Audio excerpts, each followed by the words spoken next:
Welcome back to the Fanspeak Network. It's Thursday. That means it's Sibling Showdown. Steve and I are going to jump into a big board, maybe two, in just 1 minute.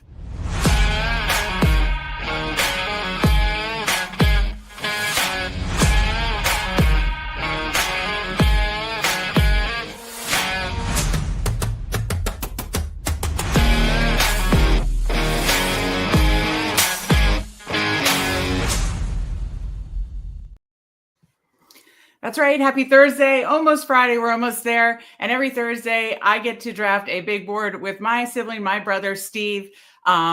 We have a few likes. So as you're coming in, hit that like button. We really appreciate it. And if we get 30 likes, we'll draft a second big board. So we need 30 likes, though. So as you're coming in, or if you're watching on Twitter, come and join us. We'll give it a couple minutes, and then we're going to jump into our first big board draft of the night. And again, if we hit 30 likes, we'll do a second one. So, Steve, how are you doing? And how are the big board streets going for you? Doing well. Big board streets are definitely getting more interesting with some of the free agent news and things solidifying. Underdog in general got a little bit more crazy today because baseball went to 4-hour drafts. So, I forgot you're in the baseball streets. That's right. My 50 baseball slows are going faster. Yeah. But no, it's going well, and obviously love drafting on Underdog, and just really excited with the big board still. I think there's a lot of value out there. We'll get into it more, but I don't even think some of the free agent news is being properly adjudicated. So we'll get into that more. I know we have another show we're going to talk about that specifically, but as tonight goes on, I'm sure we'll get into that as well. Yeah, we got Sam MJ in the chat. Hey, what's good? Am I late? You are not late. We are going to jump in, and we'll give it another minute or two to see if we get a few more people that want to join us in our big board draft, but you are not late, and good to see you. Thank you for joining us. So Steve, I'm going to pull over Underdog in a minute, but while I'm doing that, we're going to have a show up later tonight, because every Friday morning we release a strategy series, just Steve and I talking through different strategies, and we'll release that later tonight. What we're going to talk about, sneak peek, is the favorite kind of free agents that we're targeting. Steve, talk about, just like as we go into these drafts, who are some of the free agent moves that you are targeting the most now that you know where they've landed? Yeah, well, the first one is a trade, and that's Devontae Adams. Of course, couldn't get a better landing spot with Matt Stafford and Sean McVay. And also I do think it boosts Stafford up a little bit, just slightly downgrade on Puka.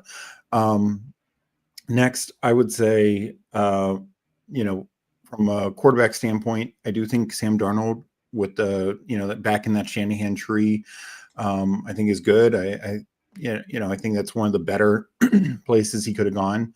For running backs, both Aaron Jones going back to Minnesota, I think is huge for his value. And I think Najee Harris going to Chargers, I think that could be an upgrade in offensive system, definitely quarterback play, by far the best quarterback he'll be with. So just more opportunities for scoring.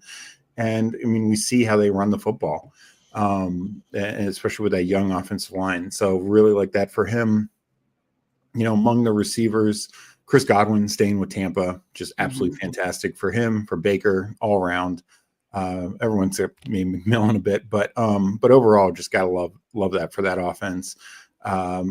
We honestly, it's been trades a lot for some of the receivers. DK, Debo, even Christian Kirk have been some of the better receiver moves. We haven't seen a lot of like big, some of the veterans still haven't signed yet, and Cooper Kupp just hit the market today. So we'll see who lands on a couple of these teams. They're still very, very receiver needy. But, one that I would highlight that he went from being totally undrafted to now definitely drafted in the last couple of rounds is Josh Palmer. Probably going to take the Mac Hollins plus role in Buffalo. You're tied to a great quarterback. I do think, he's not going to get 100% snaps. No receiver in that system is, but he could be like the number 2 receiver behind Khalil Shakir.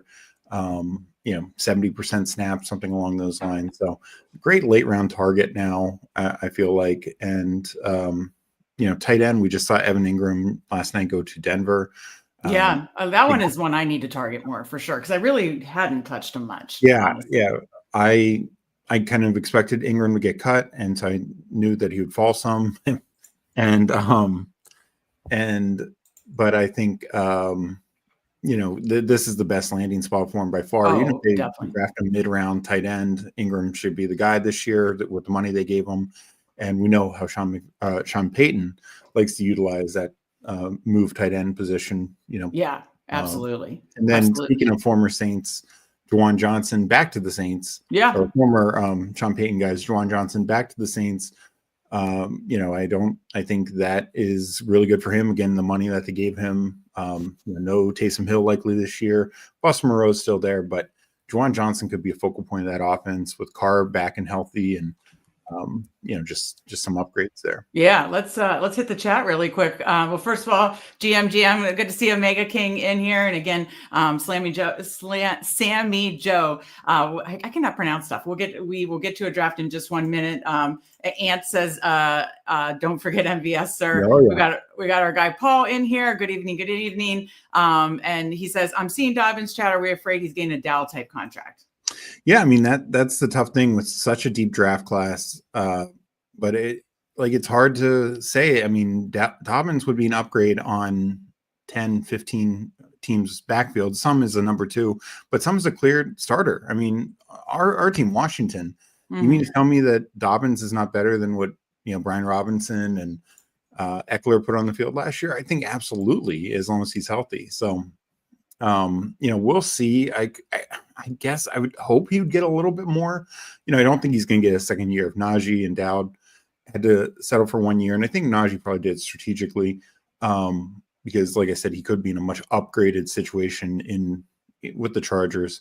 But even Aaron Jones only got 2 years, so Dobbins will probably only get 1 year. But I would hope that somebody would give him a real shot. I think he's a good bag. I mean, as he showed last year, when he's healthy, he's very talented. Right. Best Ball and Call, good to see you. We appreciate it. All right, we got some people in here now. For some reason, it doesn't seem like the Twitter feed is showing it to a lot of people. But yeah, if you are seeing it on Twitter, come join us on YouTube. The link is right there. Come draft with us. We're about to draft in just 1 minute.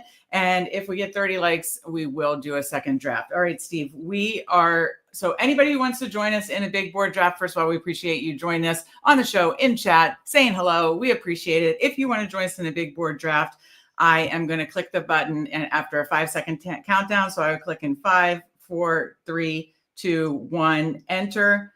And we've got 7 more. So if you want to join us, there is plenty of room in this big board draft of 6, and I'll pull over the live on YouTube here. So, yeah, Steve. So, who of all those free agents you mentioned, as I'm pulling up the live draft, are ones that you didn't have much exposure to, but you need to get more exposure to, of the guys you mentioned? Yeah.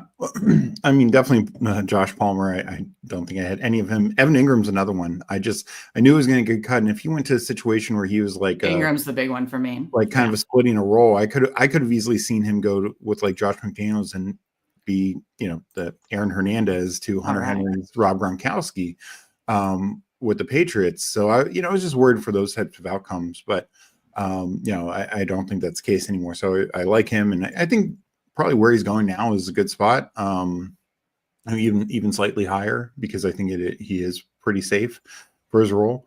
So that's definitely a big one. And and look, there's still some news flowing about it.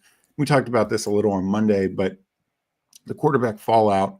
I really wasn't taking Justin Fields. I really wasn't taking J.J. McCarthy, because I just didn't know what the quarterback fallout is. I'm definitely starting to take Fields some. I know there's still some news about, Aaron Rodgers or whatever to the Vikings, but I've started to take McCarthy some as my third quarterback. 27 seconds. So let me get in this really quick. We're starting in 19, and we've got a few people in there. King QC in there. Good luck. We'll answer this question in a minute. Jason Calhoun, 10 spot. Good luck, you are. We are starting in a minute here. We are at the 1 spot, Steve. I don't know that we've done Chase together. So do you want to do Chase or Barkley? And we've got Joe. We've got our guy Joe Pano in here again. Your childhood friend. That's awesome. Do you want to start with Chase though? Yeah, let's steal Chase from him. Yeah, I don't know that we've done a Chase.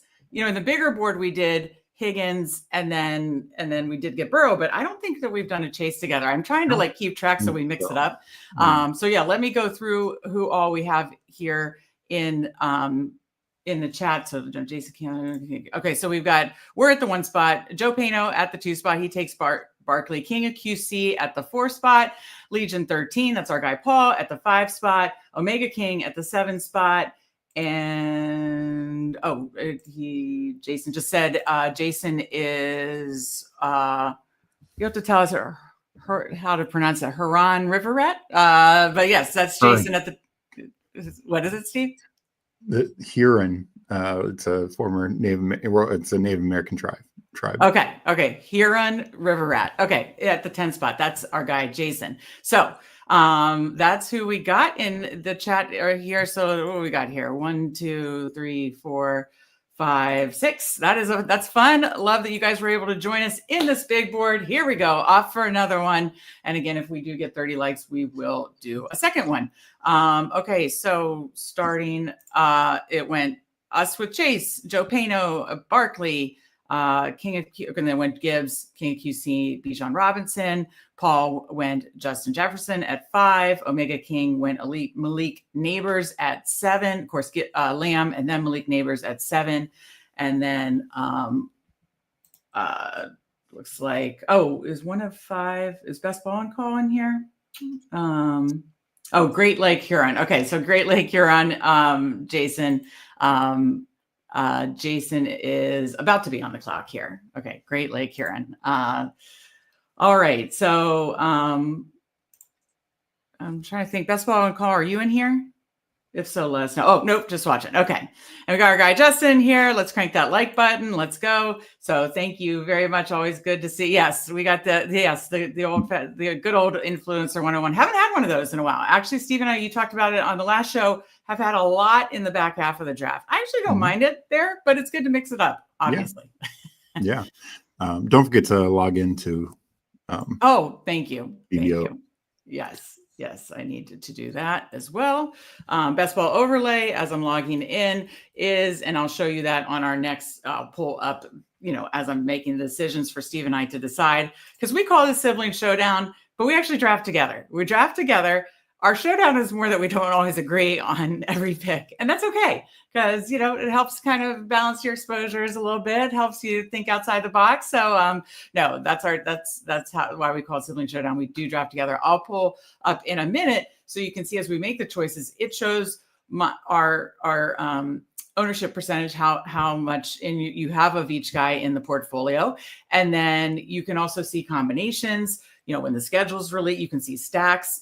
It'll highlight stacks. Once you draft a quarterback, you can see whatever position, can that be a stack that you can set up. Then once the schedule's released in May, it'll also have some bring back for the playoff week. So very, very good to see. We've got our guy, Steven in here, Steven WC, GM everyone. Good to see you as well. Oh, I did not catch that. I meant one of the 5 Great Lakes.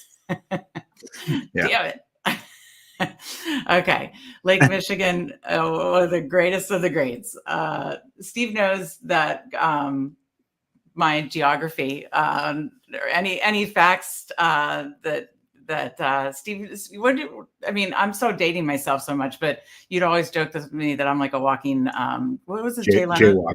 Jaywalking. Yeah, the Jay Leno feature where he'd like catch somebody. If you tried to catch me, like name the Great Lakes or whatever, oof. We wouldn't want that. I'm not gonna embarrass myself. So, okay. Let me pull over this board so we can see what is happening here. Again, if you can see that I have the ownership percentages so that I can kind of, balance my exposures and everything. And then again, it'll help us with stacking. It'll help us with balancing out our portfolio. So we're at the turn here. We need 2 picks, Steve. I haven't done this much yet. What do you say about the old double stack? Haven't done it much. So Joe lets us have it. I was gonna say, we got good old Joe in front of us. He's on both sides. So we'll see there could be a lot of sniping between us and Joe Pena. Oh, that's hysterical. And he does not. That's fair. Sweep the leg. I would say Jacobs and Terry. Okay. Since we have 14 seconds to talk about it, any reasons that? Well, I mean, I think Jacobs is I need more Terry. Great value there, and as we saw last year, he was right in the mix with all the top running backs, and we've seen it a couple of years ago when he really could be. I only have 8% Terry. And then Terry, even with Debo, Ertz back. I mean, look, I know he's a little touchdown dependent last year. I'd like to see him just get generally more targets. Yeah, but I think Washington. What we're seeing is Washington do the right, kind of do the right thing. They got Debo, brought Ertz back, and then these other signings. They brought back Noah Brown. They brought back, what's his name? Not Zacchaeus, who just left, KJ Osborne. And it's going to be those two guys and Luke McCaffrey, and maybe a rookie, fighting, and like a late round rookie fighting for the rest of the wide receiver snaps. So Terry's just so locked in as the clear number one. Yeah, absolutely. I really do hope. That drove me crazy. I know it drove you crazy last year too. As if you don't know already, Steve and I are Washington fans, got some Washington t-shirts behind me. But yeah, that just drove me crazy. And I would go up and down with Cliff Kingsbury. I've been like, he's a genius. What is he doing? He's a genius. What is he doing? And when I get frustrated is are you not getting more targets to Terry? That did frustrate the hell out of me. So I hope I do wonder if, and I think you saw as the year went on, Ertz became a bigger threat. Teams, I think, are going to have to respect him more. I think Debo, if Debo's healthy, he's a bigger threat. Even Noah Brown, the Washington offense, back for 1 year on today. Noah Brown looked, I know De'Ami Brown got the big payday, but Noah Brown actually looked better than him before he got injured and missed the last 4 or 5 weeks. Let me say to our guys in chat, we've got Jamie, always good to see you. We got Who Hames, so always good to see Who Hames in here as well. As Justin said, we are close to 500 subs. When we hit 500 subs, help us get there. Tell a friend. If you're not subbed already, which if you're watching with us, hopefully you are, but if you're not, be sure to subscribe, tell a friend, turn the notifications on. When we hit 500, we're having a 500 giveaway, big party live stream. So hopefully that happens soon because we're only 20 some away. So, but good to see everybody in here. Jason says, full disclosure, it's the river in Ann Arbor. My high school mascot is the river rat, as the river is right next to school. Huron. Did I say that right? Huron River Rats? Yep. Yes. Okay. So that helps me. And then we've got Disbanded Brotherhood with the dot signature on every best ball stream. Good to see you, Disbanded Brotherhood. Love the dot. Love that you're coming and joining us. We appreciate it. So yeah, good to see everybody in here. And let's check in with what everybody's doing. So you and I at the turn when Josh Jacobs, Terry McLaurin, Joe had gotten T. Higgins. Nice pick, Joe. I like it. And then went back and got Breece Hall. King of QC starts Bijan, Jonathan Taylor, Devontae Adams. We were just talking about him to start the show. Legion 13 goes Justin Jefferson, Lad McConkey, Trey McBride. I like that. Omega King, Malik Neighbors, AJ Brown, DJ Moore. I mean, to get DJ Moore at 31, I think is a steal. I love DJ Moore this year. I really think that's well, and just let me finish really quick. Huron River Rat is Amon-Ra St. Brown, Drake London, Mike Evans, and he's on the clock now. And then go ahead. What were you going to say? Well, I love the third round receivers. McLaurin, who we started with. I mean, you can, Garrett Wilson in the mix, but Devontae Adams, DJ Moore, just such upgraded situations. Marvin Harrison, I do expect a sophomore bump. Mike Evans. I haven't taken him much. I do need to take him more. Sorry. Chris Godwin, dude gets 1,000 yards and 10 touchdowns every year. I mean, just insane. And then Xavier Worthy. I mean, the legal stuff is behind him. It's not going to be an issue. And we saw just a kind of a late season playoff breakout. So just so much talent in that third round receiver group. Big fan of it. Yeah, absolutely. Let me see if I refresh this to check out the combos. Because I do want to see what combos I've gotten with Chase, starting Chase. Okay, it did come up. So when we come back here, I'll be able to show you the combo tool. Actually, let me do that now so I can show the combo tool. So as you can see, we're 6 picks away, but you can see the ownership percentages by the players that I've obviously drafted. And again, once you see the stacks start, then you'll be able to see that easily, which is really nice. So we started 0, 1, 2. But as you can see, here's the combination tool. And if I want to see on my Jamar Chase team, so I only have 6% Jamar Chase, I can see who I have stacked with. So Joe Burrow, I got both times. Gesicki, I got one of the times. Russell Wilson, Jaden Higgins. I mean, for guys that you don't have a lot of, it's not a big deal. But for guys you have a lot of, you really want to diversify that. Like for instance, Jacobs, 50% Cam Scatterboo. That's a shocker. Obsessed with Cam Scatterboo. Steve has me drafting down Thielen a lot, so we got that. There's 50% Colston Loveland, Quishon Junkins, who'd have known? I mean, it's I don't know how many drafts total does that mean? Yeah, 6 teams. So 3 out of those teams I've done that. So interesting stuff, helps you with your combinations, and that is fun too. I was hoping maybe we get a massive Jaden Daniels fall. We didn't quite get that. So we did not get Jaden to come all the way back to us, Steve. Or I was hoping great pick, Paul. I want to get as much Amari and Hampton as possible. We are back on the clock. We've got Roma Dunze, Rice, Mixon, Chuba, and Burrow. So one of these picks I'd like to be Burrow. Okay. I would go, I think, in Dunze Burrow. That's exactly what I was thinking. Okay, perfect. I need more Dunze, as we can see. Let me grab Burrow. Okay, did it draft? There we go.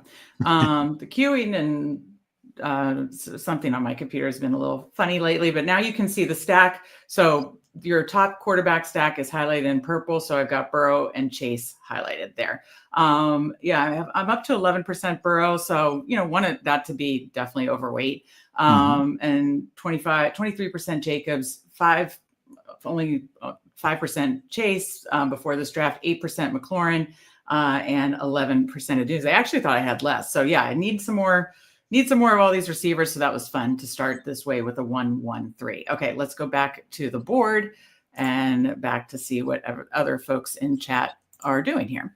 No, I like that at the turn, Steve, to get a Dunze. And that's around where a Dunze has been going, right? Yeah. I mean, I think we got him essentially right at ADP. Right.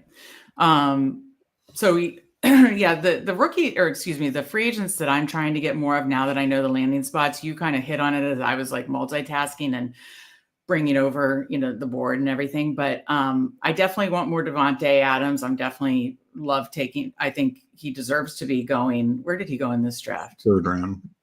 He should go there. Like he needed to move way up in the 3rd round. So I want more Devontae Adams. I haven't taken much like guys later, like Ingram or Justin Fields, or JJ McCarthy. Like you said, now that those situations have been figured out, now I want to take more of those guys, basically. And I still have time. We still have 6 weeks till the NFL draft. Actually, it's today. Is it 6 weeks today or 5 weeks today?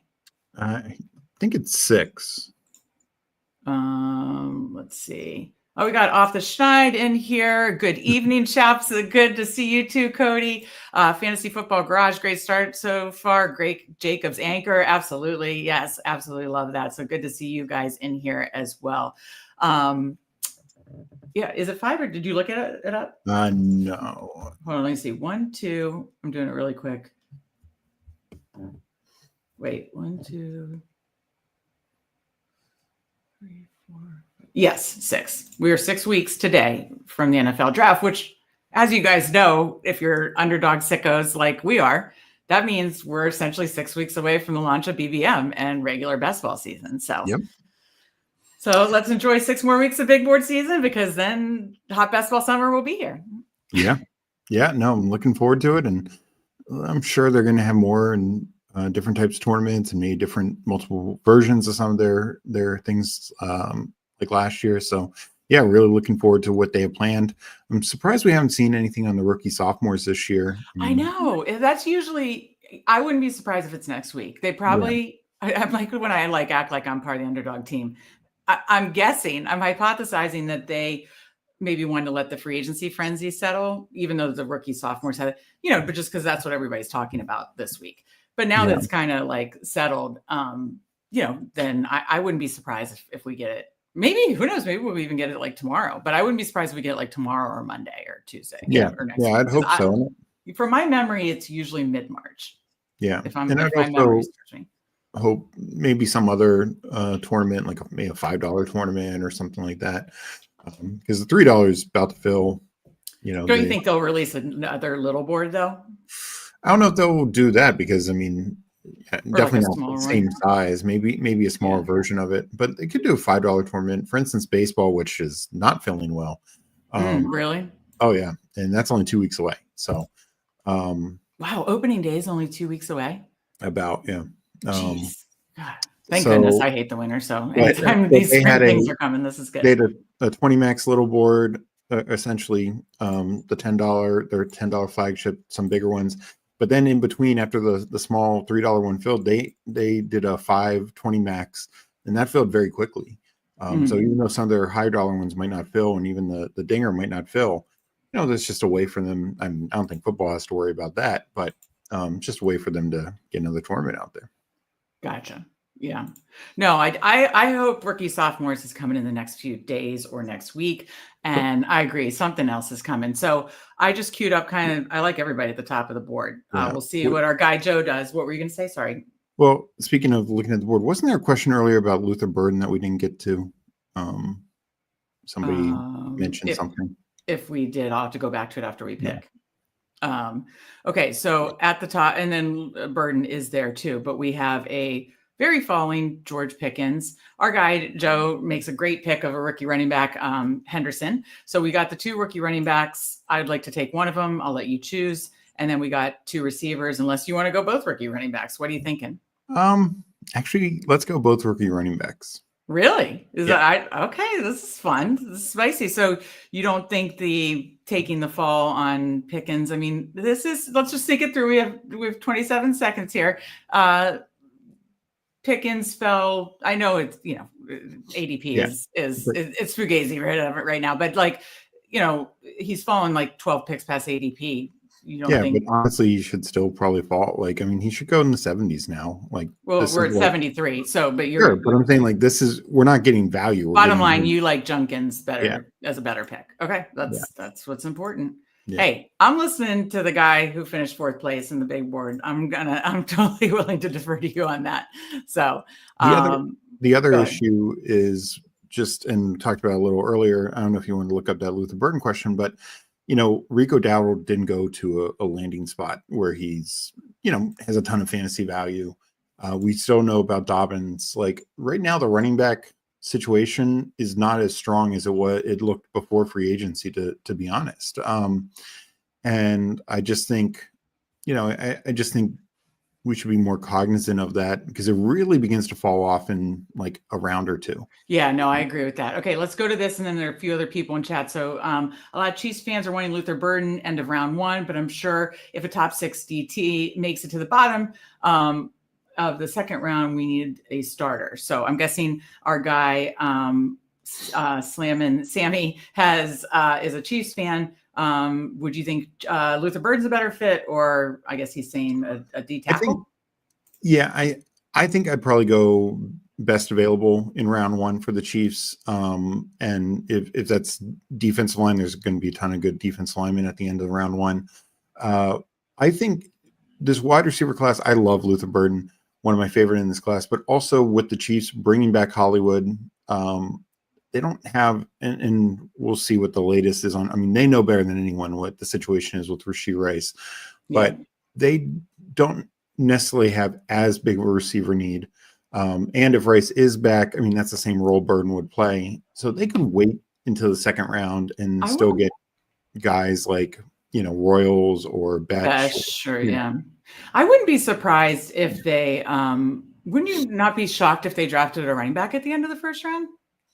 Yeah, I don't think Elijah Mitchell prevents them from taking a running back. Right, for sure. Right. Let me go to the first or second round. I think they absolutely could. What's return as a rookie and a 2-year-old? If you haven't played rookie sophomore, it usually is just in March or the spring. It is so fun. I love it. I actually want to do more of it this year. So highly recommend. And by the way, if they do release it, next week we will definitely do some live stream, live rookie stuff because they go so quick too. Because it's 4-man drafts. Yeah, top one advance. Yeah, and how many? 10 rounds, I think. I believe it's 10 rounds. You need fill. I think it's 6 positions, kind of like the because receiver, tight end. It's kind of like playoff best ball. Playoff best ball or just the regular season best ball, or regular season drafts. Yeah. So I think it's 4-man drafts, 10 rounds. It's super fun. I love it. So yeah, we'll keep an eye out for that. We'll definitely do some live streams. Hopefully it comes soon. Mike Rob, gotta love Mike Rob. Mama Shoup must be happy the kids are matching. Yeah, we didn't coordinate that, Steve. But you got your Navy? Is it your Navy Fanspeak polo? Yeah. Okay. And then Steve would know this because you love Superflex. I do Superflex some, and I mean, shout out to Mama Shoup. Mom made the Superflex Pomeranian finals. Was that pre-draft or post-draft? That was not, but I want to say 2 years ago they did do a pre-draft tournament. Yes. Okay. So did Underdog do a Superflex? So you think they did not do a Superflex last year? But I'm pretty sure 2 years ago. No, 2 years ago, I totally remember them doing a Superflex pre-draft. So that could be coming too. So I think they just, again, I'm trying to hypothesize like I work there. I think they probably just wanted to let free agency. I think we're going to get some fun. Again, 6 weeks from today, NFL draft, hot best ball summer is coming right along. I bet we get, some other type of tournament, rookie, sophomores, Superflex. I think these fun things are coming. Our guy Tyler's in chat. Always good to see Tyler. Huhaim says Burden would be awful. I'm guessing he means for the Chiefs. KC has picks at 63 and 66. Old round one for CH was the first rounder.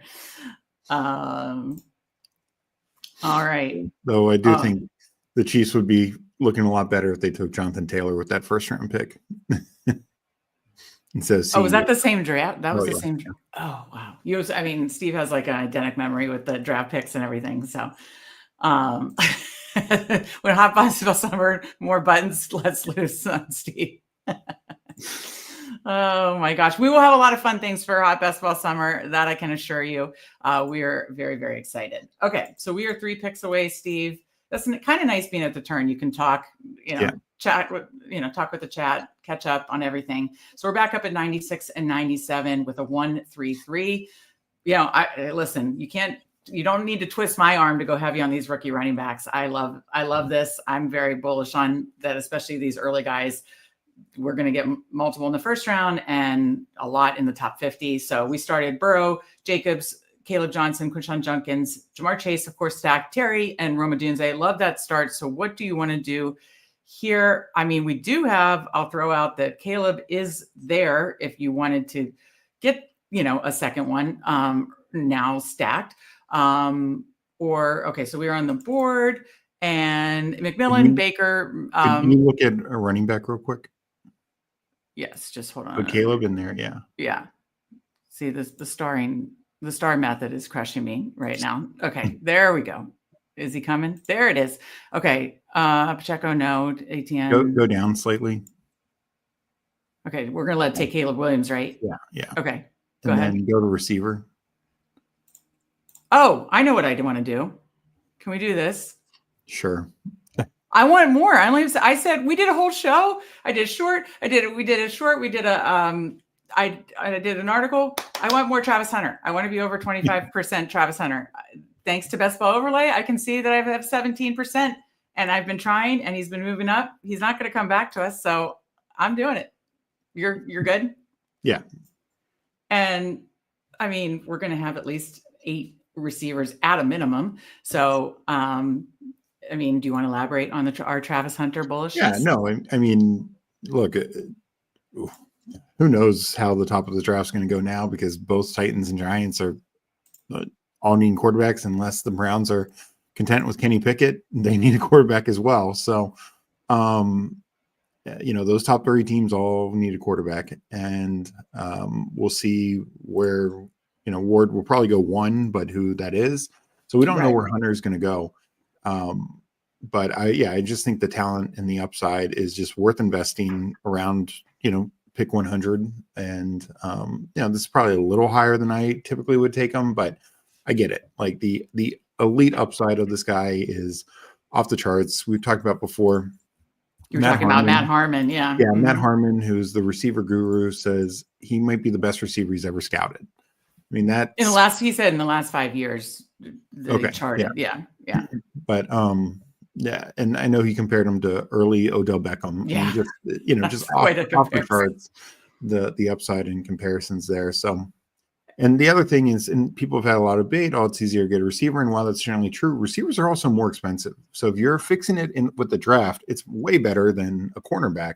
Yeah, top end receivers, as we saw with DK Metcalf, who was wide receiver 30th in the league, 25th in the league in terms of raw talent. He just got 33 million or whatever. You're not finding the 25th corner is nowhere near getting 33 million a year. Yeah, and actually, that was another point I was going to make. I've been thinking that too. Like, doesn't he want to kind of push to be like more than so after his rookie contract paid as receiver? I know Peter Overzet did a video about that, and that be one of the stands of that. But there's so many reasons and so many ways it could play out that it's like, yeah, he's going to get enough receiver snaps to pay off, at this ADP and as he's been going later. Huhaim says, thanks for the reminder, Steve. I'm assuming about the different Jonathan. No, I'm thinking the Jonathan Taylor thing. Oh, that's right. Okay, so that was salt in the wound. Sorry about that. Okay, Paul says at this point, you're a Pats fan. My Patriots can't sign anybody, so they need to take Travis Hunter to get two players in one. I was thinking that. I was thinking as much as Abdul Carter seems like obviously an elite pass rusher, and that is so important. I was thinking after whoever gets Cam Ward at 1, I was thinking Travis Hunter, shouldn't he be the second guy off the board? You are getting two players in one. To me, he is. I mean, I know Carter can definitely be a special rusher, but right, yeah, I'm not trying to downplay that. Unique. And sure, if he was just a receiver or just a corner, sure, an edge I think is more valuable, but he's not. He's both. So yeah, I think he's the best just talent in this draft. Well, Paul, to put up your comment again, as a Pats fan, first of all, I'm taking a ton of Drake May. Second of all, I really believe in Josh McDaniels. Steve and I have talked about that on shows. We did a mid-round quarterback show in our strategy series. Have a ton of Drake May. I agree. I hope and I just said, Steve and I are very bullish on Hunter. I want to be over, ideally 25, but definitely over 20% Travis Hunter. So I think Pats would be the best landing spot. Don't you think, Steve? Oh, for sure. But honestly, wherever he goes, they should be utilizing him. Titans could use him as their number 2. Browns could find a way to use him. Giants, sure, Malik Neighbors is number 1, but give Travis Hunter plenty of looks. He's just so talented. Yeah, absolutely. Let's see what everybody. Just real quick. Yeah. Of those teams, particularly the Giants, they added a corner. Patriots added a corner. That's right. So, Titans still could utilize them a bit more at corner, but, I just think when you look at it, those teams need him the most at wide receiver. There seems to be more smoke for Titans to just take Cam Ward and not trade back. With not signing anyone and our guy, Paul, got our guy, Cam Scatterville. Nice pick. It helps me diversify my portfolio a bit. Yeah. Okay, so we are up in 2 picks. And since my computer is acting slow, let me get this all set up. So 1, 4, 4. Nope, I clicked the wrong part. I clicked. Sorry. 2, 3, 4, 0. So Steve at the top of the board is Dobbins. Wow, Drake May's still there at 120. I mean, I know we can't do that, but I know running back and yes. Running back Dobbins, Bigsby, Neal, and then receiver Coleman, Diggs, Trey Harris. I know you like Trey Harris a lot. Not sure. I mean, we do need 2 picks and put Harris in there. Yeah, and then tight end Kraft, Loveland. I don't know, that would be a little early, but I like it. So we'll take Trey Harris. Then we'll be at 2, 3, 5. I don't love the top of the running back board. I'd almost rather wait till the next go around, but look at wide receiver again. Sure. So Coleman, Diggs, Leggett, and this gets to the yucky area. This is yucky. Diggs or Coleman are probably going to be a starter somewhere. We don't know where Diggs will be, but I mean, we know Coleman's going to be a starter, so if you want to go there, but Okay, I'm just going to put this in case you want to do it. Do you want to do Loveland? Yes or no? Go Diggs. Too late. So okay. I literally had like one share of Diggs, so that's fine. I mean, at this point, this late in the game and free agency, any predictions where he may land? This is the interesting thing. We have guys like Diggs, Amari Cooper Kupp, who I think a lot of people are tied to the Patriots, but no guarantee. A few others, Lockett and Brandon Cooks and a few other guys like that. But the interesting thing is there's a lot of places, sure, if they do DeAndre Hopkins and just go for a clear-cut number 3 role, they're not going to have a massive amount of fantasy value. There's a lot of places who've already added a receiver where they could still come in and be above them. For instance, Seattle, MVS. Like, if Diggs signed there, he'd still be the number 2 behind JSN. I mean, they're kind of similar, but just as an example. And, that's not the only one. There's multiple landing spots that would be of similar kind of consideration. You could see a team like the Jets just look for a veteran wide receiver. They have nothing. They literally have nothing beyond Garrett Wilson. Yeah. No, isn't it like the guy from last year, Corley, who I mistakenly drafted a little bit of? Let me go to the chat real quick. And I just want to remind everybody, we are at 23 likes. If we hit 30, we'll do a second draft. So we're in what round are we in now? We are in round 11 going into round 12. Help us get to 30 likes by round 20, and we'll do another draft here. So we'll run on quarterbacks there. Let me go to the chat really quick here. Sorry about that. Huhaim says, I'm getting feeling Deontay Johnson ends up in New England. Best one called, needs another jersey for the collection. That is quite the jersey collection you got. Isn't he technically with the Ravens still now? Didn't they sign him or no? Deontay Johnson? No. Yeah. Okay. I don't know why maybe it was at the very end of the season, but they didn't use him. Yeah, they brought him back. Okay. Yeah. Playoffs, but. Right. Okay. And then this would be great for us, Steve. Steve and I have been, Steve had got me on Cam Scatterbo. I've drafted an alarming amount of Cam Scatterbo. Scatterbo to Kansas City would be excellent, I think, for my portfolio. Don't you think? Yeah. Yeah. No, I mean, I think he, and this thing is we've talked about before, because he can be used out of the backfield, he can be used as a short yardage guy. He fits pretty much any team. If you're that's what you said. You kind of said he's landing spot, not landing spot dependent as much. Like, well, now Pittsburgh doesn't have a second round pick, and I don't think he's last into the 80s. But right now the running backs are Jalen Warren and Kenneth Gainwell. They need a big physical back. Who would be perfect there. Now that would again involve some sort of trade, I believe, but. Just a lot of similar situations right now. DeAndre Swift, Ben Johnson, most hated person. But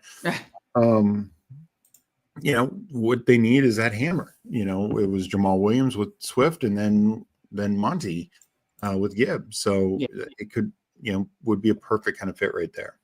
Yeah, absolutely. Okay, we're still up in 7. Just taking a look at what the chat has done in the last couple picks. Our last 2, Trey Harris, Stephon Diggs, Joe Pano, he got Baker stacked up with Chris Godwin, who you talked about earlier in the show, Keenan Allen, Dallas Goedert, King of QC, Hollywood Brown, Michael Penix, Legion 13. And we talked about we got Herbert, which is he did, I love getting 2 in that 8 through 13. He got Kyler Murray, Justin Herbert, and then Cam Scatterbo, J.K. Dobbins. Omega King got Josh Downs, Mark Andrews, David Njoku. Oh, he got Drake May. Nice pick. 127 for Drake May. That's excellent. Omega King. Tajay Spears. And then Huron River Rat, Christian Kirk, Tucker Kraft, Colson. He got Colson Loveland, who fell to 135. That's excellent as well. So very nice. Let me bring over this. We're up in 2, Steve. And with a 2, 3, 6, I'm just going to cue a couple of, I'd say running back, tight end is probably where we need to look at the most. So I'll cue a couple of guys that I know you like, and you can talk through it. as far as running backs. And then tight ends, top of the board, we're at 144, 145. Tight ends, I mean, I don't mind doing like a kind of truly late round tight end because it's Ferguson, Pitts, at the top. So do you want to go to running backs here? Because I don't mind. I do. I'm debating whether Neil White or Neil Sampson. Well, I have a lot in this range. So I have 23% Neil, 26 White, 32 Sampson, 11 Wright. So let's just take Neil. Are you fine with that? Yeah. Okay. I mean, I'm fine if you want to go right, to balance it out a little bit. Balance it out slightly. Yeah, let's do that. Okay. So Neil Wright, and then we are at a 2560. If you watch a lot of Steve and I's drafts, you'll notice that not always, but we do tend to lean into late round tight end builds probably more often than not. So I'm fine with that. We've done it plenty before. And funny enough, who were you? So your big board that finished in fourth, obviously you had 16 finals, so you had a lot of sweats going on, but your big board that finished in fourth, that was kind of a late round tight end build, right? Because it was Komet. Yeah, I took Komet because I knew Caleb was going one. So right, because you had Caleb, right? Okay. And then you had Zach Ertz. He was like Zach the hero. Who was the second one? Yeah, because he counted. You had like two guys count. I want to say it was John. Was it Jonnu? I'm pretty sure it was Jonnu. Yeah, which was a great late round tight end pick last year. And then my Bulldog, which was finals, finished in fifth in the Bulldog, was super late round tight end because I did like a hyper fragile build. So I did a 3-4-8-3, and my three tight ends, like most people would have seen it and been like, ugh, but they were like fine for the season, and they actually went nuts in the playoffs. It was awesome. It was Chig. I know Zertz was the last one though, but it was Chig. Tyler Conklin, because I had Rodgers. Chig, Tyler Conklin, Zach Ertz. I mean, sometimes you can look at a tight end room and it'll make your stomach do flips, but you'd be surprised, especially when you cobble three together, So, okay. So I mean, it just shows like, I think there's still a lot of value. Don't get me wrong. I love some of the early tight ends. Sure, of course. And mid round. And we love Tyler Warren. We love, like we talked about before, I think Ingram now is in a good spot. I love Njoku. I love Warren, love Loveland. Likely I'm a big fan, though. I do think Hopkins actually hurts him a little bit, because if they're going three wide, one of those tight ends is sitting. But still, I think those are strong tight ends in that middle. But yeah, there's just so many good ones still late, particularly with some of these rookies that we can take some upside shots on. Arroyo, Mason Taylor. I'm a little lower on Fannin now, just kind of worried that with his combine and smaller school, he might not get as clear of a path for early starting role. But, I just think there's, rookies and some other guys that I feel pretty strong 2 years ago, we were like, oh, this is going to be the year of the rookie tight end. And we would take a lot of like Mayer and Musgrave and of course Laporta, really, and then Kincaid. Laporta was really the only one that obviously finished tight end one and was awesome. The other ones like were, Kincaid was usable and stuff like that. But it was still a late round because Jake Ferguson was going super late then. Yeah, no, the late round tight end totally worked that year as well. So Huhames is at, I believe, 20% Cam Scatterbo. Let's lock arms there, like it. And says, Paul says, after upgrading the line, Bears with a couple of the trades, Genty to Chicago to 10 sounds so fun. Yes, my gut tells me it's Genty is either going to go Raiders or Bears. There was some underdog feed had something about, Raiders, because I know Spread has poo-pooed me as a Raiders fan that they won't go at 6. I'm like, I wouldn't be so sure. Chip Kelly, not with Pete Carroll and Chip Kelly. Exactly. So, I mean, honestly, I'd be fine if Genty went to Raiders or Bears. That would be so fun. Yeah, that's why I wouldn't be surprised. Fantastic landing spots. And then Huhaim says, "Are you? What are you doing with Rashad with the Sean Tucker buzz?" I have like pumped the tires on it a bit. I took a ton early. Or more early, and I've tried to pump the tires a little bit because he is falling. As we saw, he just went there. I want to answer that after our two picks. Yes, absolutely. So we are up in 3. Let me get caught up here. We're now up in 2. Joe will be up in a minute. 2, 4, 5. Nope. I clicked the wrong person again. 2560. No, Joe's build, but Yeah. 2560. I mean, we should probably look at tight end here. We're at 168, 169, right around. We do have, I mean, I wouldn't be surprised if Bears take a tight end, but we do have Caleb and Mets there. So what's your thoughts on that? We should talk that through first. I don't know if I'd double tight end here. No, that's fine. But what do you think about Komet since we have Caleb? Do you think they draft a tight end high? I think there's a chance. The problem is Bears have extra picks. I actually say Steelers. Steelers are not drafted in tight end high. And I think Pat Frymuth will find out what the is. I actually wouldn't mind double tapping here, but what do you see anything else on the board? Well, so we're going to draft Pat Frymuth, and then do you want to look at quarterback real quick? Because it's gotten dried up. Do you want to take Darnold as a third? I'm fine going with, I mean, we got two so early. I'm fine going with like one of the vets. I'm fine with going another position that's thinned out with the Kirk Cousins news has been wild, you know? Yeah. Let's take Komet. Let's go Komet. And then the next round, we'll look at what vets are there. I mean, the thing with the situation is, let's look at the quarterback before we go over to the other screen. So we got Komet stocked up with Caleb. You're concerned they take a tight end, but how much he eats? I mean, we'll see, and we'll see how Ben Johnson utilizes Komet. That's why I still want to have some shots on Komet and the stack. And then I agree with you on the Freiermuth thing with those two receivers. You know, the middle of the field should be really nice for Pat Freiermuth. So I love that we waited on tight end until round 14 and 15, but double tap there, and now we have a 2.562. Feels really, really nice to me.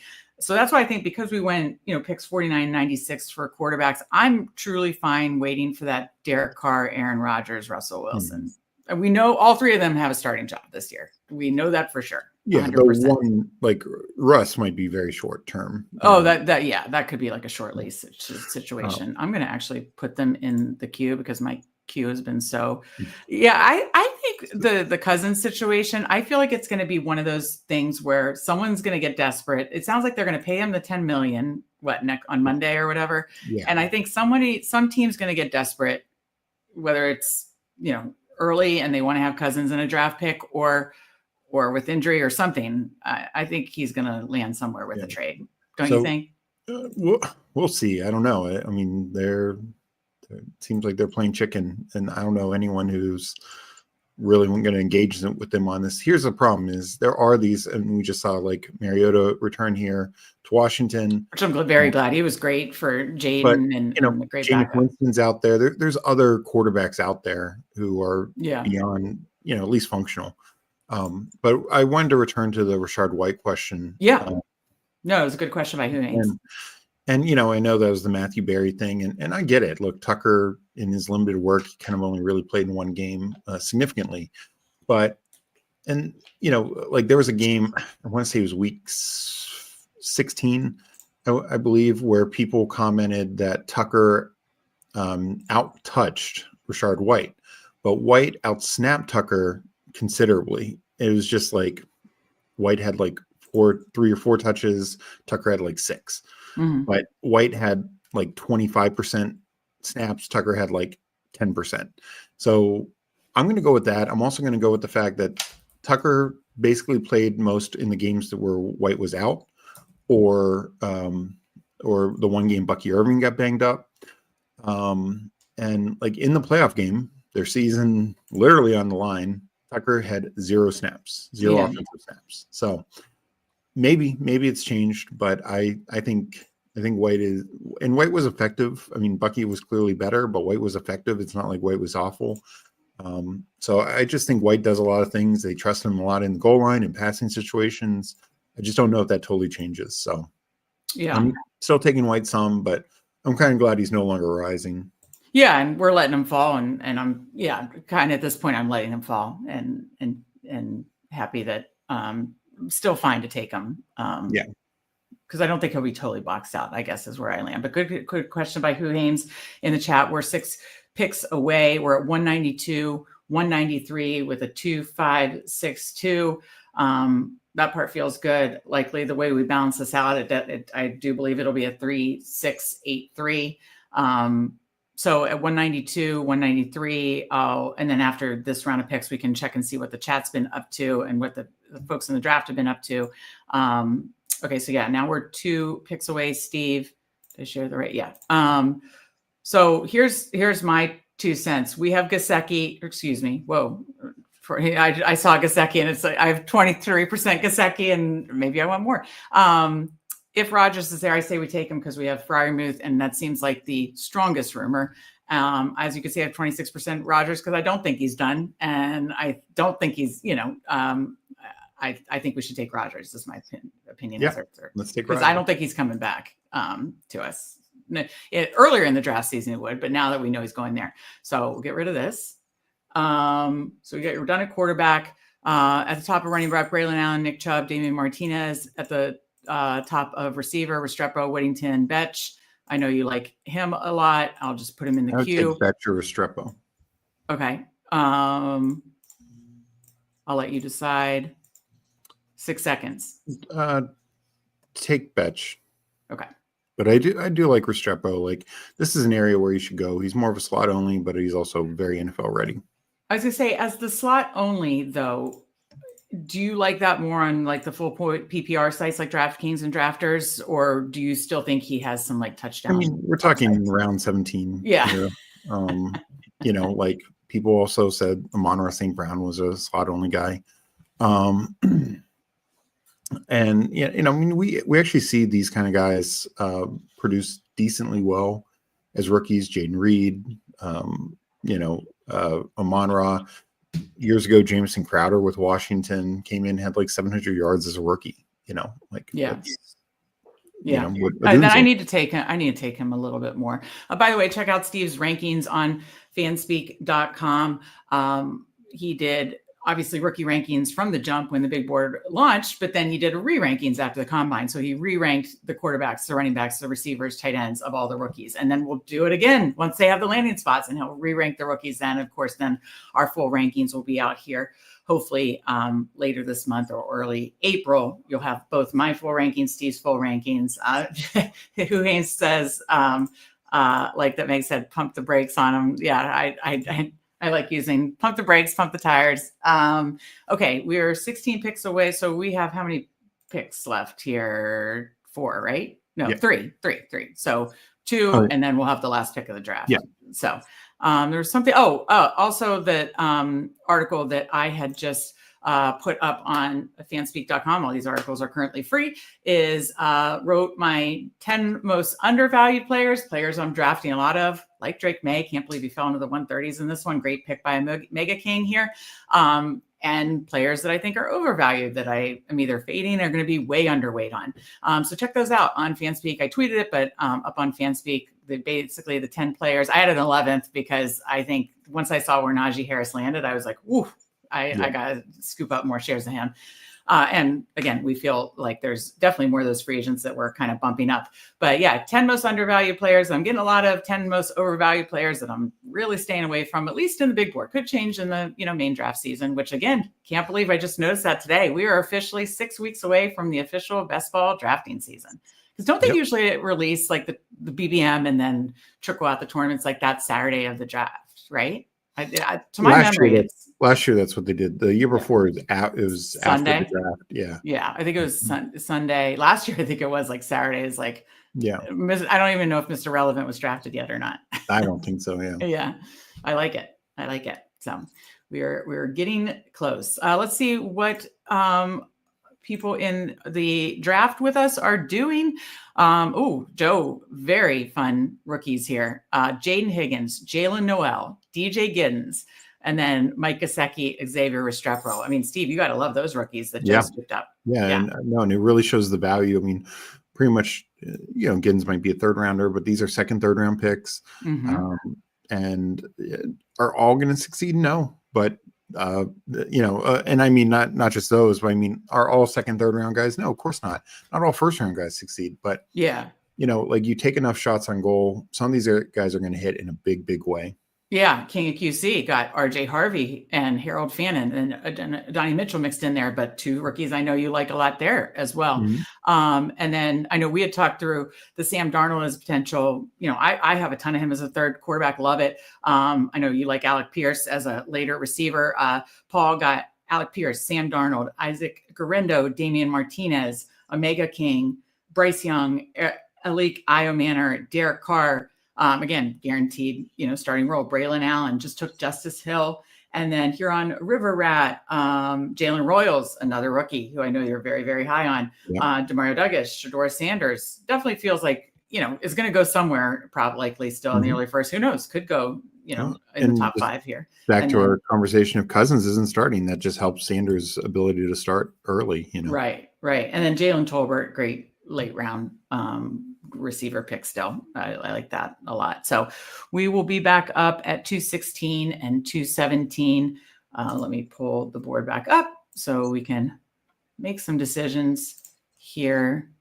Okay, so we are 3 picks away, Steve. Need 2, done a quarterback, 1 more running back, 1 more receiver, 1 more tight end. So really we can just take what we like on the board. Yeah. Okay, so top of the board, Miller, Roshan, Marshawn Lloyd, Jordan James, Elijah Mitchell. Top of the receivers, Gabe Davis, Savion Williams, Malik Washington, Butte, Trey Tucker, kind of like Trey Tucker. Noah Gray, Chig, Theo Johnson, or Royal. Pick one quick so I can. Theo Johnson. You want him to be the third? Yeah. Okay, and then I would probably go running back. I like Jordan James. You do like Jordan? I mean, just letting you, okay, let me put him in the queue. Just letting you know, we have 3 rookie running backs. You're fine with 4 out of 6? Yeah, let's have fun. This could be a historic rookie running back class. I know. Listen, again, you don't have to twist my arm on the rookie running backs. I am obsessed with this rookie running back class too. This area of running backs like Roshan Johnson, Lloyd, Kendre Miller, like all these guys could get replaced by these rookies. Are they all going to necessarily? No, not necessarily, but it's just, there's a lot of fragility with all those guys that I would bet on the upside of. What about Elijah Mitchell there now? And we know he's with the Chiefs.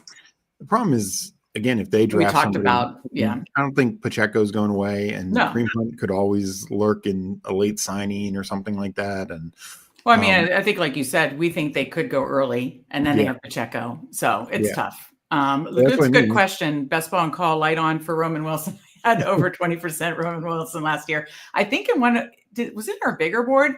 We did a bigger board on Tuesday, but we draft a big board every Thursday. I want to say we drafted Roman Wilson. I can't remember if it's bigger board or our last big board. We've drafted him recently. I'm taking some shots because, I mean, if the guy's healthy, my goodness, we talk about the middle of the field, and I mean, we do have a Steelers stack if Aaron Rodgers is there working here. So, I mean, I say light on, And thank you, really quick, Steve. Thank you, Paul. 3 more likes. Sign into the burner accounts. Hit the like button. Great call, Paul. 3 more likes. Sign into the burner account. We do another draft. That's right. We are at 28. 2 more likes. 2 more likes. I know Steve wants to do another draft. So come on. I do. Well, we can't just do one. like you said, 6 weeks away. Yeah. We need to get. Got to get those big boards in. We're down to 6 weeks. Yep. I like that we're so nerdy that we actually know we can hypothesize on like underdogs releases, like, Superflex might be coming, rookie sophomores might be coming, 6 weeks till BBM. Like, we are absolute nerds, Steve. Yeah, and just looking at the board, nothing shocks me more of Joe taking LaQuint Allen, Syracuse finest. That's his college team. So. Oh, okay. That's right. I like it.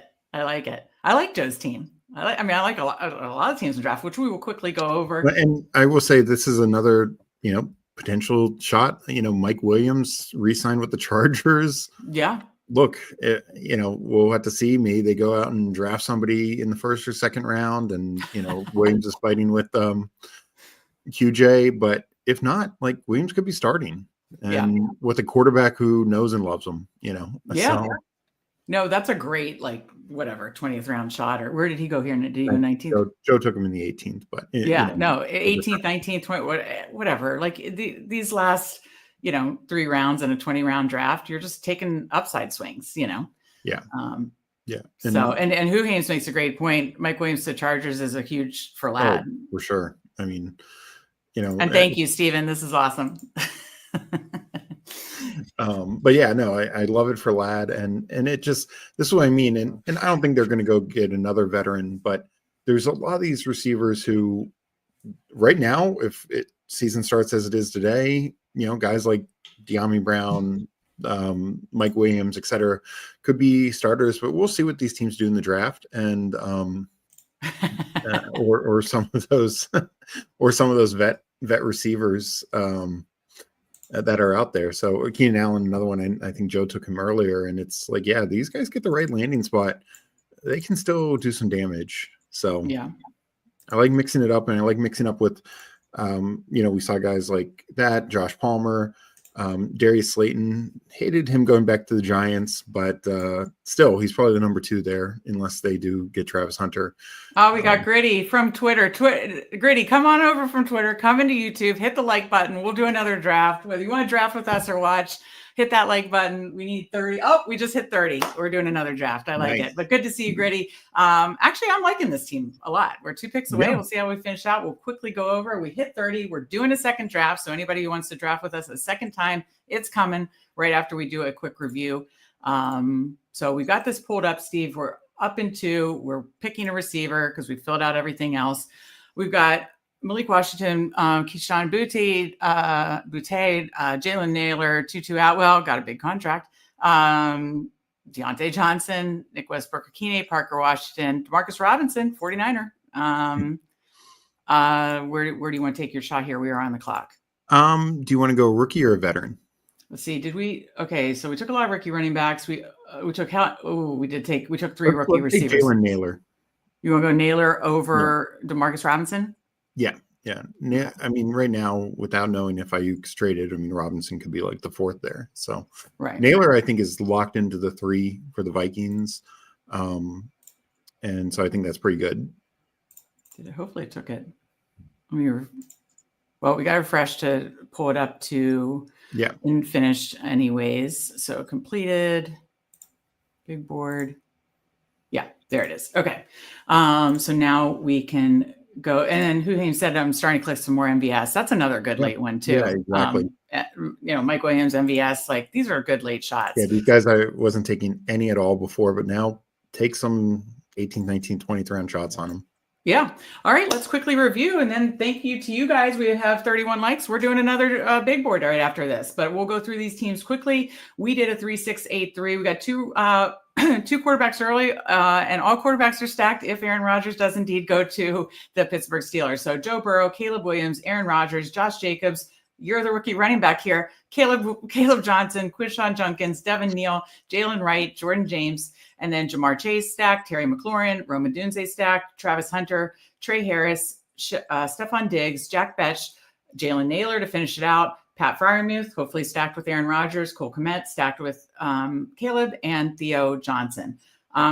Actually, Gritty asked how I like the team. I like it a lot, actually. I like getting those 2 early stacks with Burrow and Caleb, and then just a vet late. And then, we've leaned heavily into the rookie running backs all year, but I like leaning in heavily to like the, Genty, Hampton, any of these guys that are going in like the 60s, 70s, and then tacking on 1 or 2 later. So, I mean, and then look at our starting receivers, Chase, McLaurin, Odunze. You take a wild shot with Hunter, but this is, again, when we talk about Travis Hunter, 20-round draft, 25% advance rate. So I'm willing to take my shot. That's why I want to be over 25%. Trey Harris, another rookie I know you love.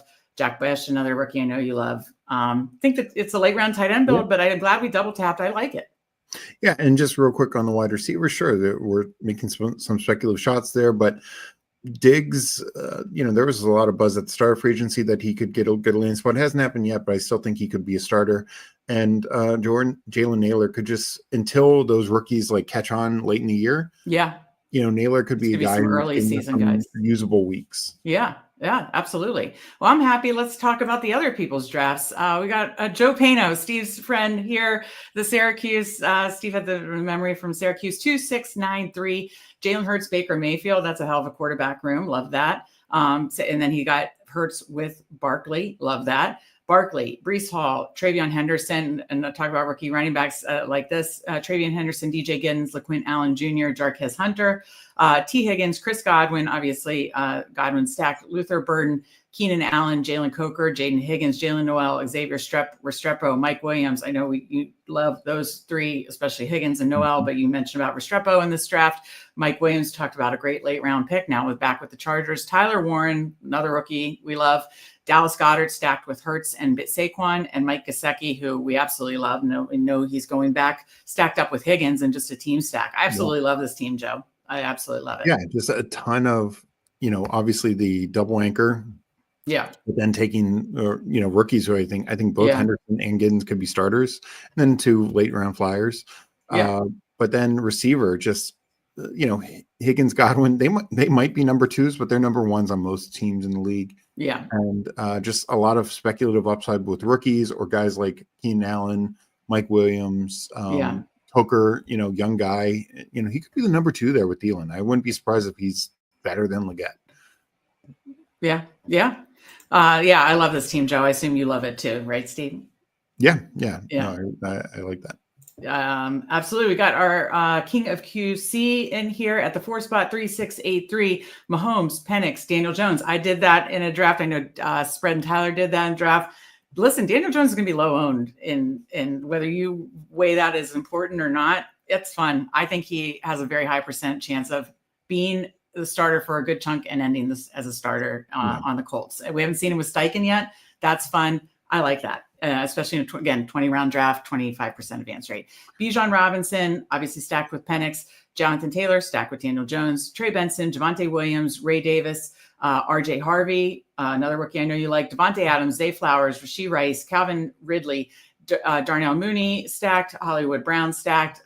Donnie Mitchell stacked. Trey Tucker, Travis Kelce stacked. And Harold Fannin Jr. and Jawan Johnson. No, I like this too. Obviously, you can see by Best Ball Overlay shows the correlation. Really good correlation in here. Double anchor, then take shots. And I like the fun, like Daniel Jones correlated with Taylor and Adonai Mitchell. You got Colts, so that's why you tacked on Daniel Jones. So I think that's fun. I like it a lot. Any thoughts, Steve, before we move on? I mean, Daniel Jones, look, Richardson could fail in 3 different ways, and that's never good. Injury, we've seen him get injured multiple times in a 2-year career. Mm-hmm. We've seen him kind of lose the locker room. Then finally, just performance. I mean, he didn't complete 50% of his passes last year. That is beyond horrific. I don't care how good of a runner he is. I don't care how good of a deep ball he has. If you can't complete 50% of your passes, you're not going to survive in today's NFL. No. And they have a good team. Steichen's a good coach. Yeah. Like I just, we haven't seen, I don't really think Daniel Jones is a great quarterback, but we haven't seen Daniel Jones with Steichen. We've seen some of these rebirths of Geno and Baker and Sam Darnold. What if he does well with Shane Steichen? I think it's a fun pick. I like the team. And also he's got a lot of support around him. Jonathan Taylor. An offensive line. I know they lost a couple of people. And then 4 wide receivers. I mean, Adonai Mitchell right now is their 4 because their top 3 are Downs, Pittman, and Pierce. So they have a really solid receiver room. Yeah, probably will add a tight end as well. Yeah, no, it definitely seems like they'll be adding tight end in this very good tight end draft. So we got Paul Legion 13 at the 5 spot, 3692. I remember when he double tapped quarterbacks too in that like 8-9 range. I loved it. Kyler Murray. Justin Turbot tacked on Sam Darnold as a 3rd. Absolutely love that. Marion Hampton, as you can see, I have 23%. I may want more. I think he's going to a great landing spot in the 1st round. Chuba Hubbard, Cam Scatterview, our guy, J.K. Dobbins, Isaac Garendo, Damian Martinez, Justin Jefferson, Ladd McConkey, Ricky Pearsall, obviously McConkey stacked up with Herbert, Pearsall, Matthew Golden, Leggett, Alec Pierce, who we just talked about, Diami Brown just signed, MVS just signed, and stacked with Darnold, by the way. Elijah Badger, I don't know much about him, but you'll have to fill me in on that one. Okay, Florida receiver. And then, anchored tight end room with Trey McBride and then tacked on Kyle Pitts. So another solid draft. All these ones, we're in sharp rooms here. Luckily, 3 move on in these rooms, but we're in some real sharp rooms here. So, no, I like this team a lot. I love that quarterback room. Love the running back room. I mean, like each room, it's like, like it. And he's still like got some nice correlation too. So I like this a lot. Any thoughts? No, fully agree. And I think probably a good situation to do 2 tight ends when you get a guy like McBride and And then just, get some extra, like he took a lot of, he started extremely strong at receiver and then just took some real upside shots late at receiver. Yeah. And then he got some of your absolute favorite rookie running backs with the Hampton and Scatterboo too. So, okay, I believe we have one more. Yes, no, two more. Omega King and Huron. Yes, thank you. Omega King at the 7 spot, 3773. Drake May fell all the way. I thought it was 130 to 127. Great value there. Bryce Young, Derek Carr, like that room a lot. Anchored by Joe Mixon and then James Conner, Tajay Spears, Dylan Sampson, a rookie, as you can see. 32%. So like him a lot. Braylon Allen, Justice Hill, Antonio Gibson, obviously correlated with May, Malik Neighbors, AJ Brown, DJ Moore, Devonta Smith, Jacoby Myers, Josh Downs. That's an incredibly strong receiver room. And that's good. That's why he stopped at 7, because look at his receiver room. Very smart. Quality or quantity. And that was very, very smart. And then Alec Ion Manor tacked on. Mark Andrews, David Njoku, and a nice rookie upside guy with his last pick, Elijah Arroyo. I like this team a lot because I really like that mid to late quarterback room. It's got a ton of upside, especially with May and Young. And then it still has really solid running backs. And then again, he went receiver early, but then he stopped. So I really like this build a lot. What are your thoughts? Yeah, I think that's the way you do it. He hammered receiver early, got 3 quarterbacks that are all clear starters and still a lot of upside with May and Young. I mean, we talked about before, Bryce Young down the stretch was one of the better quarterbacks. And Drake May, we know his upside as well. So I like that kind of build for sure. All right. And then we'll finish off with Huron River Rat, 3 from the 10 spot, 3-6-8-3. Jared Goff, Cam Ward, Shador Sanders. We know Cam Ward's starting this year. Shador Sanders could too. And then you're anchored by Goff. So you got a nice mix of vet and then upside rookies. Alvin Kamara, David Montgomery, obviously correlated with Goff, Jalen Warren, Zach Charbonnet, Tyler Algier, Raheem Sanders, ASB, stacked up with Goff, Drake London, Mike Evans, Jameson Williams too. That's my guy.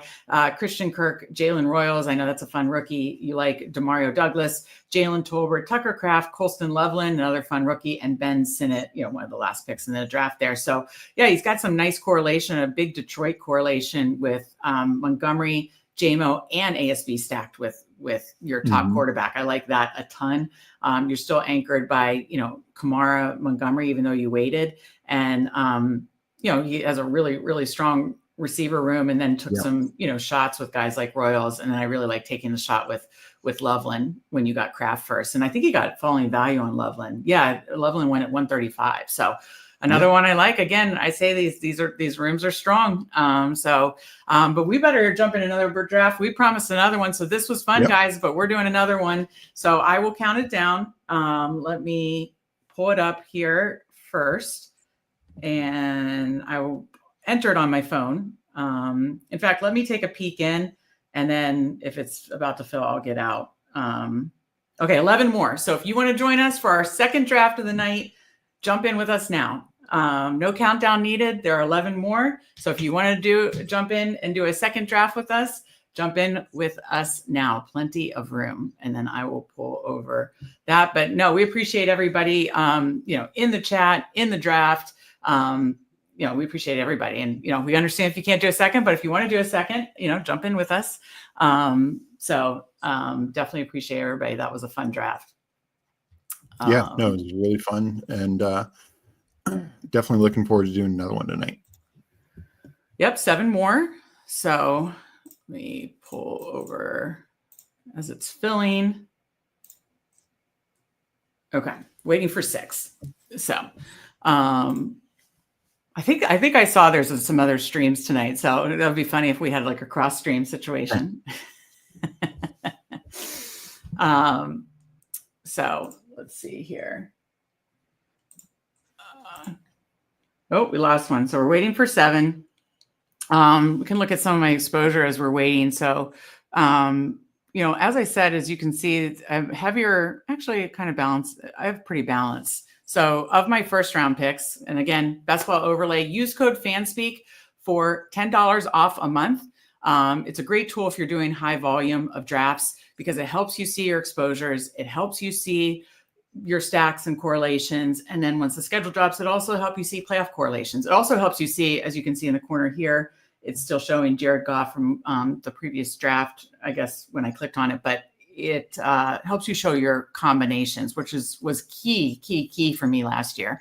I wanted to be very high on double anchor builds, and I literally use best ball overlay to make sure I got all the different combinations of the early running backs in the first like 5-6 rounds. So highly recommend, especially if you're doing a high volume of drafts, code Fanspeak on bestballoverlay.com. So let's check out, as we're waiting for just 3 more. If you want to join us, it's the big board draft. 2 more. So Jamar Chase, almost 6%. Saquon Barkley, almost 12%. Bijan Robinson will start in a minute. Only 2%. So there's a hole. Need more Bijan. Jahmyr Gibbs, 11%. Jefferson, 5%. Lamb, 8%. Puka, 5%. Nico, 14%. Amon-Ra, 8%. BTJ, 8%. Malik Neighbors, 5%. And a chain, 8%. So it's fairly even, but you do see that you do need to like pick up on some stuff, like, okay, the 1 or 2 spot, I do take Saquon more often. So that's why I'm higher in Saquon, but I do want to, make sure I have plenty of Chase. Yeah. I want to get more Bijan. I want to get more Jefferson, and then it's pretty balanced. Puka I'll let fall, but I still want to, so first round, most of the time you want to make sure you're pretty balanced here. So, okay, let's see who we have in chat or in the draft with us, and I will pull up the board as well. Give me a minute here, share this tab. And it's starting in now. It's starting now. So, okay, so we got Hit 'em with the Gritty in the 3 spot. We are at the 5 spot. Omega King at the 8 spot. King of QC at the 9 spot. Farachi, I'm not sure if you're in draft, if you're in chat. If you are, let us know. We'll talk about your team. But Farachi, I know, has been in with us before at the 12 spot and at the turn. So another fun group here. We appreciate everybody joining us in the first one, and everybody who got in the second one with us. We very much appreciate as well. So let me share this tab, Steve, so we can decide. So it goes Barkley, Chase, Jefferson. Damn, I was hoping to get Bijan to balance it out, but I don't have a problem unless you wanted to get crazy and go get Lamb. Do you want to, or do you just want to stick with go Gibbs? Gibbs? Yeah, that's what I was thinking. So, yeah, I need to balance out that Bijan. Let me pull this over. So let's see. I'll let someone else jump in this one. Thank you for the review. Thank you so much, Paul, for joining us. We always appreciate it. Always a good time drafting with you. So good to see, again, Hit 'em with the Gritty. I know he has like a strong stand with usually like, I think it's like an anchor receiver, and he got, was it Jefferson? Yeah. And then he usually likes to get, some elite quarterbacks and tight ends. And I think he usually then does like late receivers. So we'll see how he plays out the draft in this one. But no, fun to see everybody joining us again. And so the first round has started. Barkley, Chase, Jefferson to Gritty, Bijan, and then we go Gibbs, Lamb, Nico, Omega King gets Neighbors, King QC gets Puka, and then we're waiting for the turn there. So BTJ at the 10 spot. How are you doing on exposure, Steve, of your first round? Are you pretty fairly balanced out? Let me look real quick while we have a second. Yeah. It's just fun. I mean, again, thank God for Best Ball Overlay to help show me that sometimes you got to balance it out. And as we talked about, I have 6 more weeks to do so. Let's see. Chase, I'm at 9. Barkley, 10. Jefferson, I'm low, or I know. Yeah, Jefferson only 5%. Yeah, I need more Jefferson. I only have 5 or 6% too. It's just because those middle ones are tough sometimes. Yeah. Well, and it's one of those things like I'm essentially always going to take Gibbs or Robinson over Jefferson. So Gibbs 9, Robinson 10, Thomas, let's see, Brian Thomas 7. Yeah, Puka I'm a little higher, 10. Yeah. And then Brian, no, I already did. Lamb I'm 13%. So that's probably my highest first round guy. I was going to say, if Genty fell all the way to 20, that would be a snap pick for me. But KQC gets him at 16. Derrick Henry goes to Omega King at 17. Farachi at the turn went AJ Brown. Lad McConkey then went in between, then Strake London, and we are up in 1. Steve, I'll leave it up to you, but if McCaffrey's there, I'm very highly exposed to him, but I don't mind double anchoring Gibbs McCaffrey. No, McCaffrey goes. Okay, do you want to go Gibbs? I don't have much Jonathan Taylor or Jonathan Taylor. I mean, I don't have much, and he was the obviously best ball hero last year. I do think if Daniel Jones were to be the starter, does that give you any, higher or lower on him? Because he's still going to run some. Yeah, I mean, honestly, a little higher because just they may score more. Richardson did steal a couple touchdowns from him. Richardson's start was it week 14 or 15. He had a goal line rushing touchdown that obviously could have gone to Taylor. I think it was week 14. And so not only that, but yeah, I think the offense would be more efficient. Richardson was just not efficient, and Taylor was extremely good points per game basis. He missed 3 games, but was I think he was 4th in points per game, something like that among running backs. So gain him where we're gain him, I think is really good value. Right. Yeah. So obviously now we'll address some other positions. Stephen WC in the chat says Jefferson is hard to get. Yeah, he is, because just like certain of the guys in the middle last year, those guys in the middle are tougher to get because, some people are going to take him at, 3, 2, 3, 4, Mm-hmm. So he's not always going to his average ADP of, 5. So yeah, he is tougher to get. And I do want to get more. I do want to kind of balance out that first round. So I need to get more Jefferson, more Puka later, more Chase, early. So we did Chase in the last one. That was fun. And that, these percentages obviously don't count our last draft. We were back up, Steve. Go ahead. I would do Devontae Adams. Here? Yeah. Oh yeah, we're at. Oh yeah. Yeah. Yeah, that's true. Okay, over DJ Moore. Yeah. And you need more Adams. Yeah, what am I at? I'm at 20. Yeah, but DJ Moore, you're at 33%. No, 23. Oh. That's okay. That's yeah. I'm very high on DJ Moore. I'm at 23%, but I'm very high. I believe, Devontae Adams is a 3rd round pick. We got him in the 3rd round pick, so I believe Devontae Adams is correct to be in the 3rd round. So no, I'm totally happy to take him here. Okay, let's bring back over the board and check and see what the chat is going. Let's see. We're going to catch up with chat really quick. We got Jordan Dykes in chat. Good to see you. Thank you for joining us. Is this the one where they draft? Not sure. I assume we started a live big board draft. So we got about 4 or 5 others in with us, but Steve and I draft together every sibling showdown. So our showdown is debating over picks, but yes, Steve and I are drafting together. But we have 4 or 5 others with us. So thank you for joining us in the chat. We got our guy spread in here. What's up, guys? We're at 477. Love to see it. That means, my friends, that we only need 23 more to hit 500, our first goal of 500, before we have a $500 giveaway party.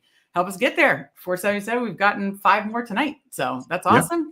Love to see it. Let's keep it going. Thank you, Spread. If you haven't already hit that subscribe button, be sure to hit that sub button.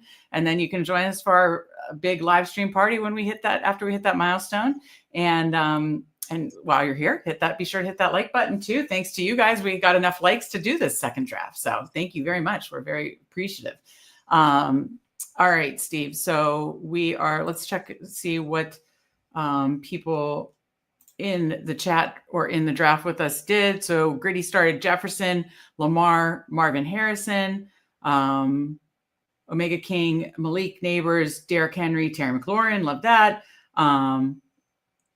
Puka, KQC, Puka, Ashton Genty fell to 16. That's awesome. Devonta Smith.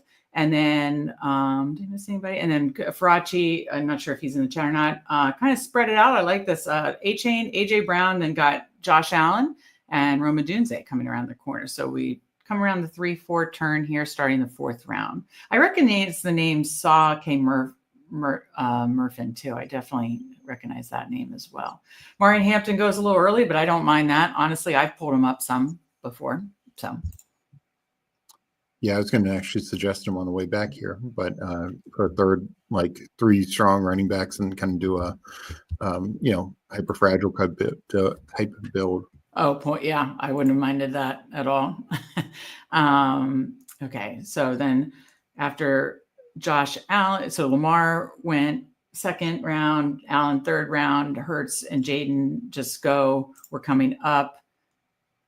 Let me pull over this tab and we can see what's on the board. 1 pick away, started double anchor. We're on the clock. So I would vote JMO or DK Metcalf, though he's been falling. So I don't know your thoughts on that. I love JMO. I'd say JMO, DK, or Tet. I have no DK. I have 14% Tet and 29% Well, JMO. let's do one of those over JMO. Okay. I know DK's been falling, but I want some DK Metcalf. So Yes. Look, so this is like a free agency special here. We got Devontae Adams, trades, a trade special. Devontae Adams and DK Metcalf. I know he's been falling a little, but quite honestly, especially if Rodgers lands there, I'm totally fine taking him here in the 4th round. So,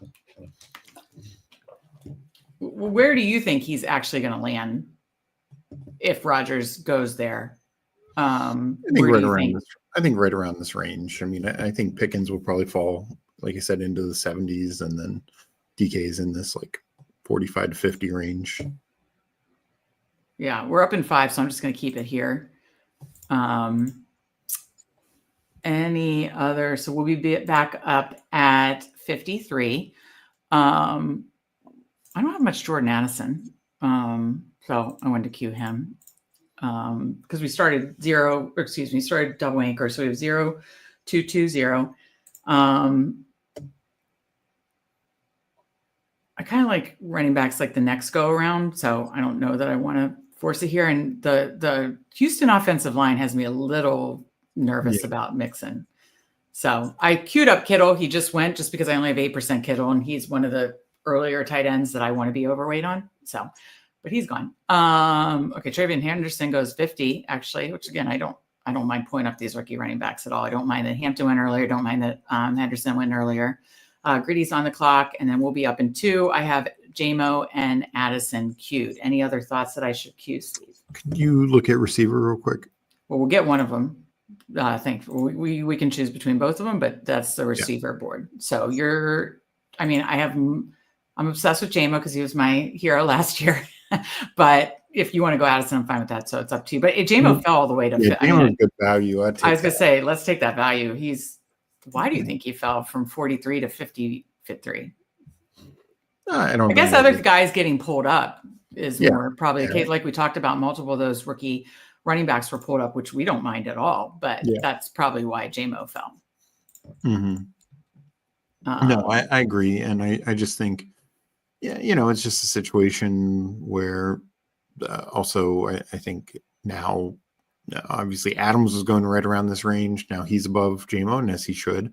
We took him, a few other similar situations. So I got to shout out our guy Jordan. I'm a Friends diehard. We do the Friends theme, Sibling Showdown, but then it's a picture of Ross and Monica, the epic dance where they had the special dance for Dick Clark's Rockin' New Year's Eve.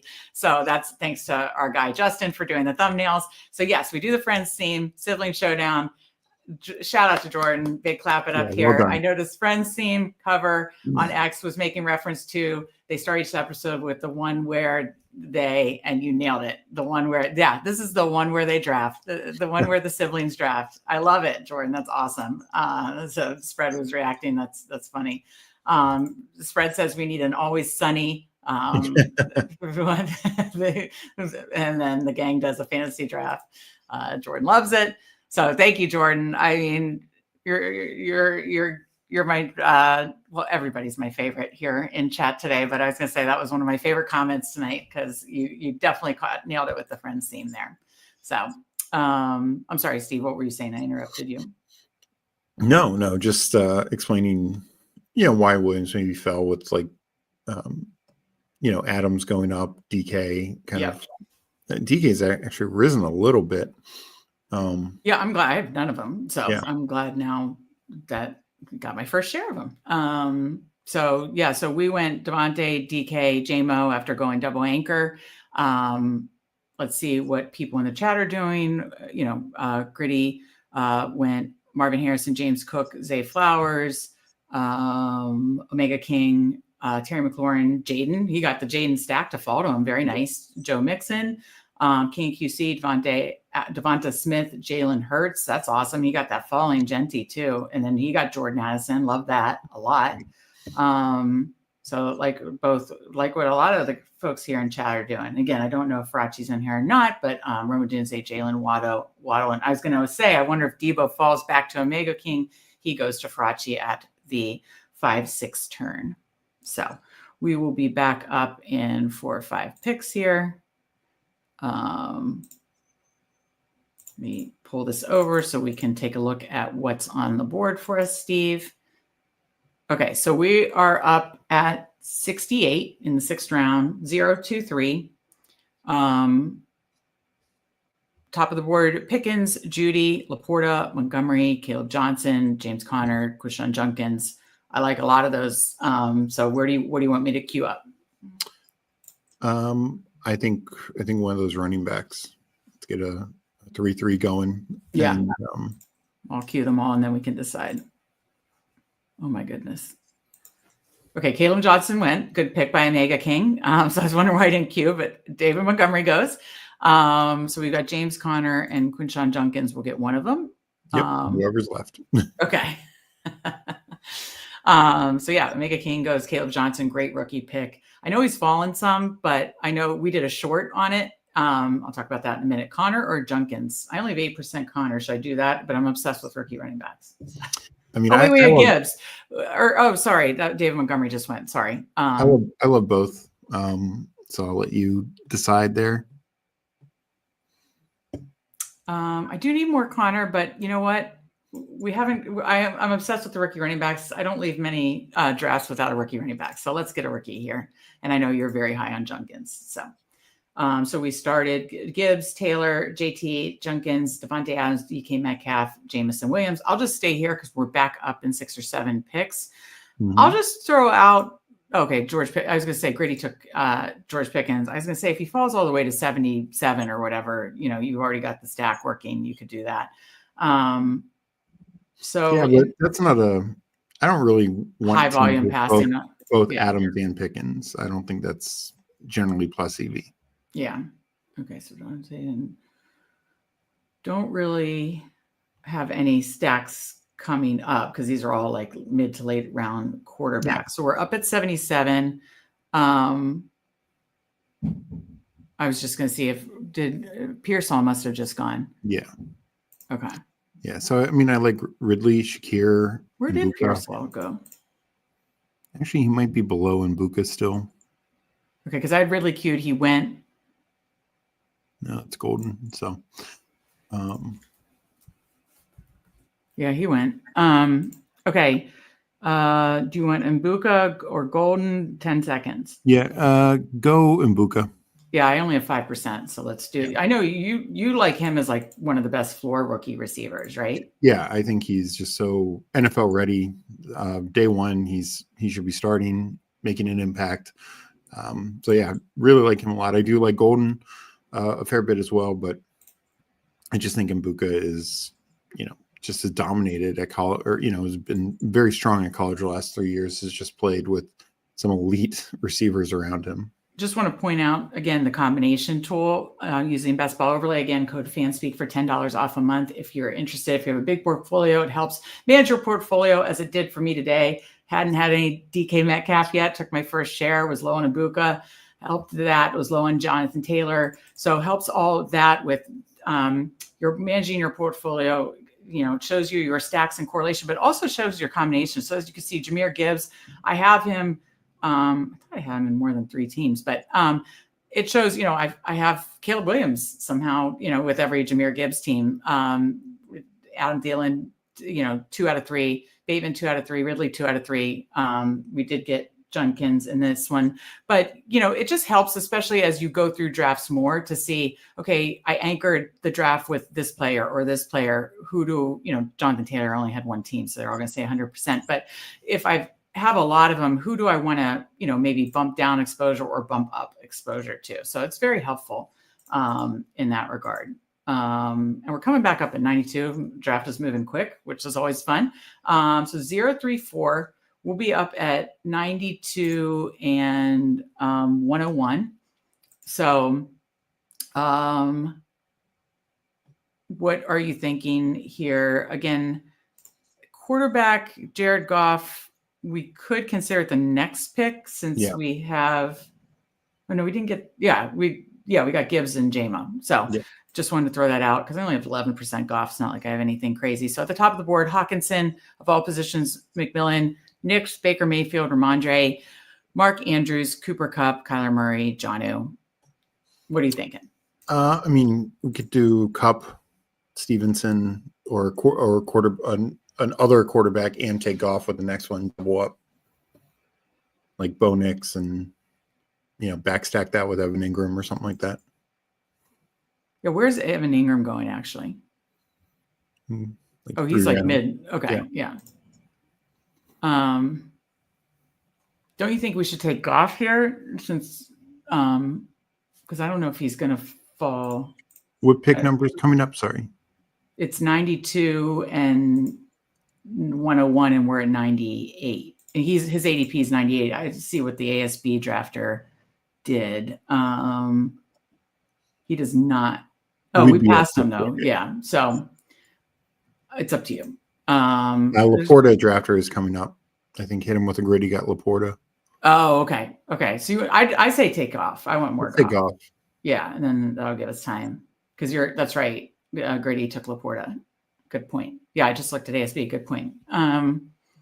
Okay. So we're going to take off and then we'll be up in 6 or 7, 8. Sorry. 1, 3, 4. Got Goff, Stafford with Gibbs and Jameson Williams. Like that a lot. Like our start a lot, Steve. Yeah. So I think, taking a quarterback, I mean, Kyler Murray's another one that you could take just to double up in this range. Bo Nix, like I said, Baker, we could always, grab Otten later. I mean, I don't feel wait, are there? I mean, they are all falling. That is true. That's a good point. Because I don't reach for guys if I don't have the stack, but when they're falling, just the upside. I mean, we know what Baker can do, and getting Chris Godwin back, he should not be falling. I mean, his situation has literally gotten better. What's going on? They've improved the offensive line, and getting Godwin back. So where's Evans drafter? Do you see? It's at the end, the 11th spot. Okay. Wow. He fell all the way to 38.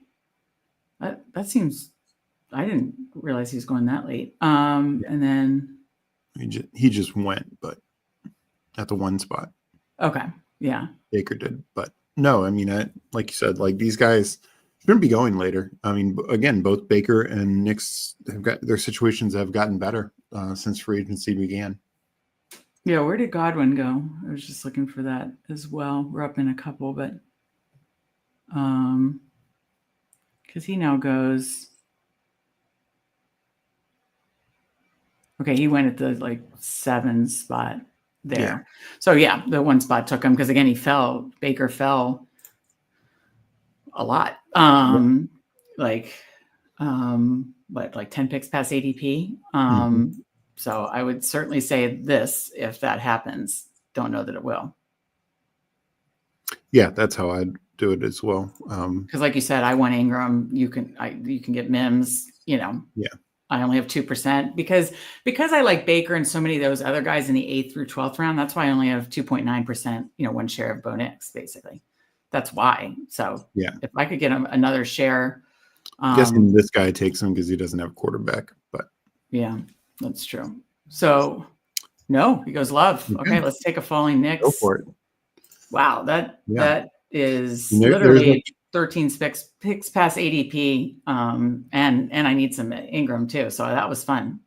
Okay, go ahead. What were you going to say? There's a report out there that the Broncos could be looking at Cooper Cup.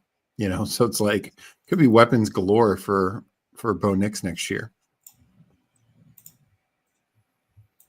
Are you still there? Did I freeze? I'm still here. Can you hear me? Okay. Yeah. Okay, good. Sorry. It was not toggling between the two screens as very well. So let me catch up with chat here. Now that we made a few picks in a row there. Okay. Always sunny draft. Jordan I loved Jordan's friends reference. Why take Kittle when Tyler Warren is still on the board? Yes, I do want more Kittle, but I'm obsessed. I think I have like 20% Tyler Warren spread, so I'm on it. Don't you worry. Jordan says, love the David Montgomery value there. He almost fell back we have Gibbs, but yeah, he almost fell back to us. Chiato Fantasy, always good to see him. Laporto 0%. No, it's more that I lean a lot of mid-late round tight ends. And what round is Laporta going? 5?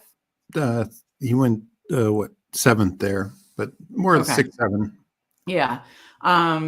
Yeah, honestly, if I'm not doing elite quarterback, which I do, I'm trying to spread my exposure between the 4 elites. I need to get some more Hurts, I believe. But if I don't do one of the elites, I really hit running back and receiver hard. And then I love the mid to late round tight end. So it's not that I don't like Laporta, it's that I love mid to late round tight end builds. Probably the best answer to that.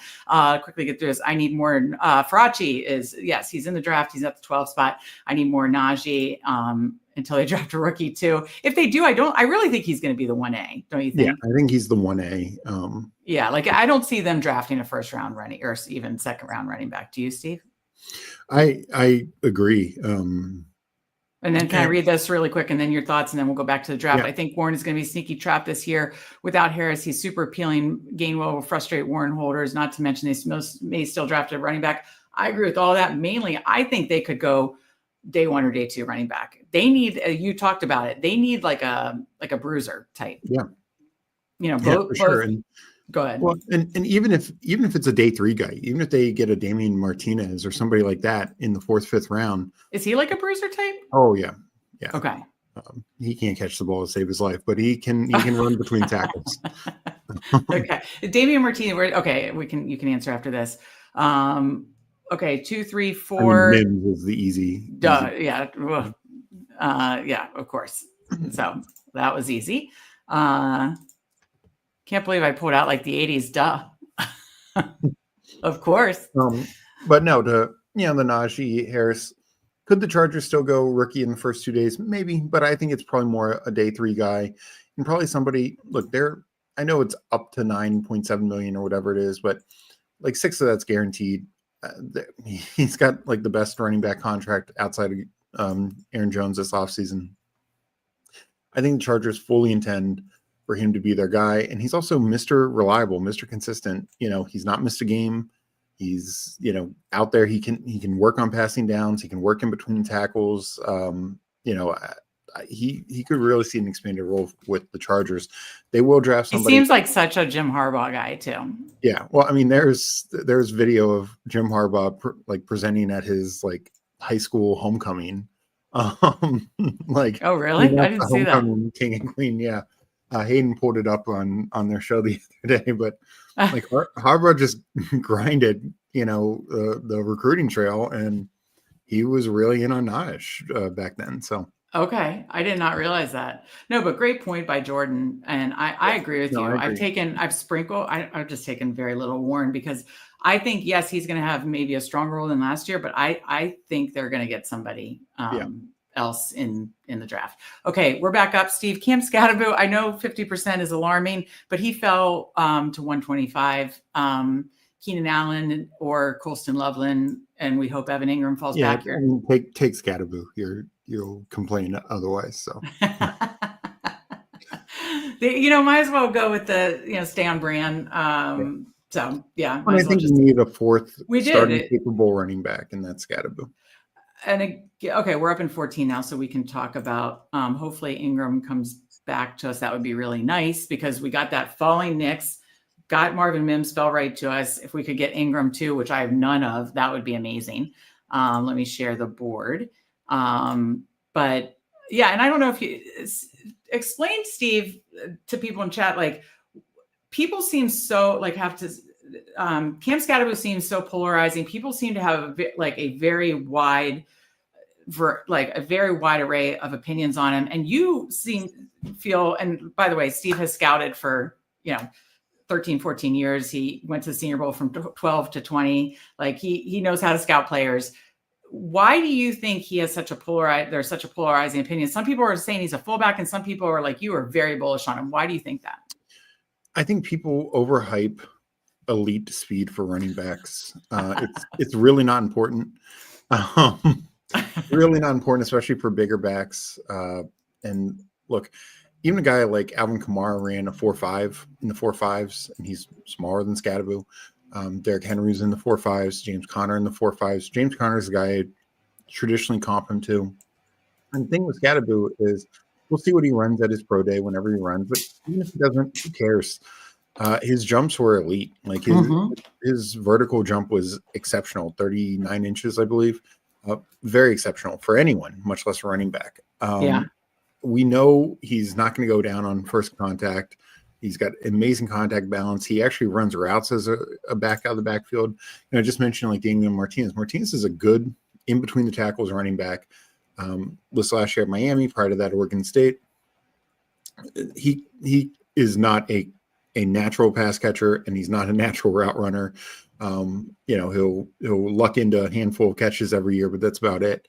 Scatterbo could be a third down back for a team. He can also be a touchdown vulture for a team. So to me, he's got like literally the highest floor. I mean, Genty is Genty, and these elite backs are elite backs, but basically any team can use him. And I think he can be an every down back. So yeah, I just think the upside is just so high for him, and Evan Ingram just went. Oh, I just was toggling between. Oh, that hurt. Okay, we're up in 1. Then we need to figure out what we're doing. 2, 4, 5. And I thought we had the perfect Ingram fall with the Knicks Mims stack. Darn it. Yep. Okay. What do you want to do? Well, look at tight end. Ferguson. Look at receiver. Ugh, yuck. I don't like it. I mean, I don't mind taking a shot on Jalen Coker. This range is gross. I don't love this range of running backs either. That's why I'm so glad that you're fine with Coker? Yeah. That's why I'm so glad we did get Scatterbo where we did, which, by the way, I'll just pull up and then go back to it. First of all, Jordan says I like the Keenan Allen Q. So likely he stays in Chicago, or what do you think? 18 million cap hit left with Chicago. No, I don't know. It's honestly tough to say. I could see him, probably not the Chargers now. Right. With Williams come back. I know we originally said LA or Chicago, but look, that could change. Money can talk. Yeah, I mean, I think a lot of these contracts have showed money talks. Really quick, our 50% Cam Scatterbo, Mike Robb has caught on to that. He's said multiple times the family needs to have a restraining order to meet. So, hello, kids. The phrase of the day is restraining order for our 50%. Where are you at on Cam Scatterbo? Because we joke that I'm exactly. You're not that far behind, and the drafts together, we've done quite a bit, and I know that's been a lot of me doing that. I have to see. We got Travis Hunter in our last draft. I'll see where he went in this draft. It's just like where we were. He wasn't near the queue, but I'll have to see where he went. So coming up at 149. I mean, Steve, I know you're concerned, but like Jake Ferguson as our tight end 1 there, I'd be totally fine with. I don't like I'm not going to force other things on the board that are gross. I like Jaden Higgins, but you think you should go at 149 because his ADP is 162. Yeah. I mean, a lot of people are getting in the 180s. I know you don't care about like closing line value, nor do I, but I don't because I don't. The other one I'd say is Bryce Young because we just took Coker and we could have a third stack. Oh, that's nice too.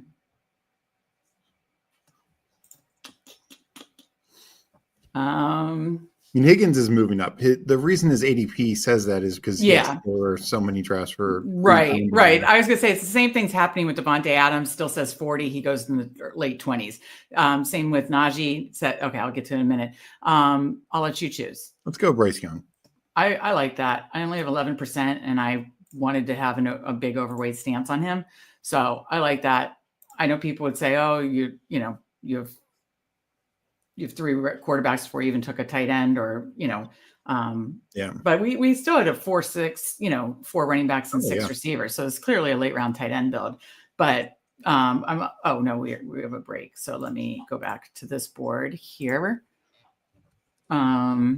Okay, so we went Coker, Bryce Young. I got a third stack, so I love our stacks. We got Goff stacked with Gibbs and JMO. We got Nix stacked with Mims. Almost got Ingram, didn't quite work. We got Coker and then Bryce Young. So I do love our stacks. That is really nice. And again, we do lean in. I mean, we probably should mix it up on these show drafts and do some more earlier to tight end stuff. But we do like a lot of mid-round, late round tight ends. So yeah. Oh, let's see, Steve, where did Travis Hunter go in this draft? I'm just curious why I have the board up. Hunter, let's see. Okay, so we took Mims at 116. He went at 112. So he's definitely going between that like 100 to 120. I mean, I think his ADP now says 118, but just like your point about Higgins is rising, it says still 160s, but he's going in this like 140s, 150. Yeah, he went 153. So same thing with Devontae. He's shooting up. It still says 40. He's shooting up. You can't really base on that. Same thing with Najee. Still says, later, and he's going, much earlier. And I'm bummed out we didn't get Najee, or I would have liked two Travis Hunter drafts because I'm trying to get way overweight on him. Evan Ingram, I need now, and then we got the Bo Nix stack. I needed more Bo Nix, so there were definitely ones that I wanted to get some more exposure to here. So it's good at this point with 6 weeks left to know, kind of know those targets that you want to get overweight on. So yeah, and also just real quick, I'm actually glad we took Young where we did, because Matt Stafford was the backup with Adams, and he went, so we would not have gotten a shot at him coming back. Yeah, where did Stafford just went at 158? Yeah. Okay, so I pulled this over. We are up in 1. If Ferguson falls to us, I'm taking Ferguson. Yeah, no, I mean, that's fine. That's my issue with him, is I think he's a guy who should be falling. I think he's more kind of in these. I think he's much closer to the Briarmuse and we're getting Ferguson than a couple rounds. Well, I love that. We got him at 164 as our first tight end. That's awesome. So 3, 4, 6, 1. We're up in 7. I would say likely, unless this is not a range of receiver. I really like, though. I know you and I both like Alec Pierce. As far, I'll look at running. Hold on, let me cue this. Let me look at running backs in this range. You like RJ Harvey a good bit, and Giddens, right? I like Harvey, Giddens, and Ray Davis quite a lot. Okay, Harvey went off the board. I'm like, why did it go away? Okay, Giddens. Okay, and then if you want to go back to tight end, there's some falling value with Auden and Komet. I mean, I like both offenses, so it's up to you if you wanted to consider that, because we won't be back up until late 180s, I believe. So we'll be back up at 180, in the 180s and 190s. So after this pick. So I'm trying to see, did we go? No, we didn't go all early receiver. I was going to say, should this be a 3-7-7-3 or no? I think it should probably still be a 3-6-8-3. Don't you think? Yeah. Okay. Then we're done at quarterback, need 2 more running backs, 2 more receivers, 2 more tight ends. So that's easy. Question is, who do you like the most that we queued up if all were still there, which we're still 3 picks away? And then I'll go to the chat after. I probably would like to go running back here, because I do think it's thinning out. Yeah, it does thin out after this. I agree. So Ray Davis went, RJ Harvey went right before us, literally last 2 picks. So yeah, I would agree. But it's both. Elijah Mitchell went to the Chiefs, so it's both Garendo and Mason are still behind McCaffrey. Right? I'm just trying to, again, still, trying to keep up with all the news and just try to keep up with like these, depth positions. Okay, so Gritty's on the clock now. We're up in 2. I had queued Kate Otten too. I just attacking top offenses. Gritty went Kate Otten. Mason goes. We're on the clock. You want to go Giddens? Go Giddens, yeah. Okay, like it. I have, what percent of Giddens do I have? We hit 3. We started double Ankworth, Gibbs, and Taylor. Did 3 rookie running backs in a row, but we're staying on brand. We love the rookie running backs. Went Junkins, Cam Scatterboot, Giddens, and I do have 20% Giddens, but I know you were very high on him. Give me the background. I ask this every time. He is the Kansas. I mess this up every single time. Kansas State. Okay. Well, did you see I started asking in hopes that you would be like, okay, just help her out. Help a sister out. Literally. She is, just certain of these rookie prospects I'm very in tune with and very much know what school they went to, a lot of their, a lot of background, and then certain ones I need help with. And he's one I can never remember the school. Okay. Kansas State. And the other one, the other rookie running back that's similar to him is RJ Harvey, right? Are they similar type of running back? No, I mean, aren't they both like pass catchers or like third down backs? Or am I making that up? Harvey is. Giddens can be an every down back. I'm surprised. Okay, Giddens can be an every down back. Okay, got it. Yeah, I mean he's got really good size. I'm surprised, and he tested well. 2-year starter. I thought he tested dominating well at the Kansas State. So yeah, he catches the ball well, but that's not his bread and butter. So yeah, I don't know why he's still kind of going late. I think he's the type of guy. I think in last year's draft, he would have been pushing for RB2 or RB3. I mean, that's wow. So I assume you have a big overweight stance on him too, then. Yeah. Okay. Let's catch up with chat and just go through these quickly so we can come back up. Jordan is Jerome Ford still on the board. Where did he go? Did I miss him? I don't. Oh, there he went after we took Ferguson. Okay, gotcha. Well, Ferguson. Right before we took Ferguson. Nice fall on him. Steve, stay around 35% scattered, gives you a better shot in court. Hysterical. Chato Fantasy. One of the things that I love this show is brother sister sharing time. You always look so passionate and happy. Thank you. That's very sweet. I appreciate that. That's a very sweet compliment. Steve, am I always happy? If you get Cam Scatterboot. Good answer. The answer to that question is no. Steve sees a lot of the Megan not always smiling, but that was very sweet. Index suspicion is Troy Franklin not a thing. I haven't taken him much. How have you handled Troy Franklin? Hoping he's fetched this year. I have 50% right now. I mean, I've taken him because he goes late. You can get him late, but it's like, they have Vele also. Obviously, I do think it's. You had a fun accent when you said that. I think that's how it's supposed to be pronounced. But Chiato is not Mama Shoup. I don't know what her handle is on YouTube, but that's hysterical.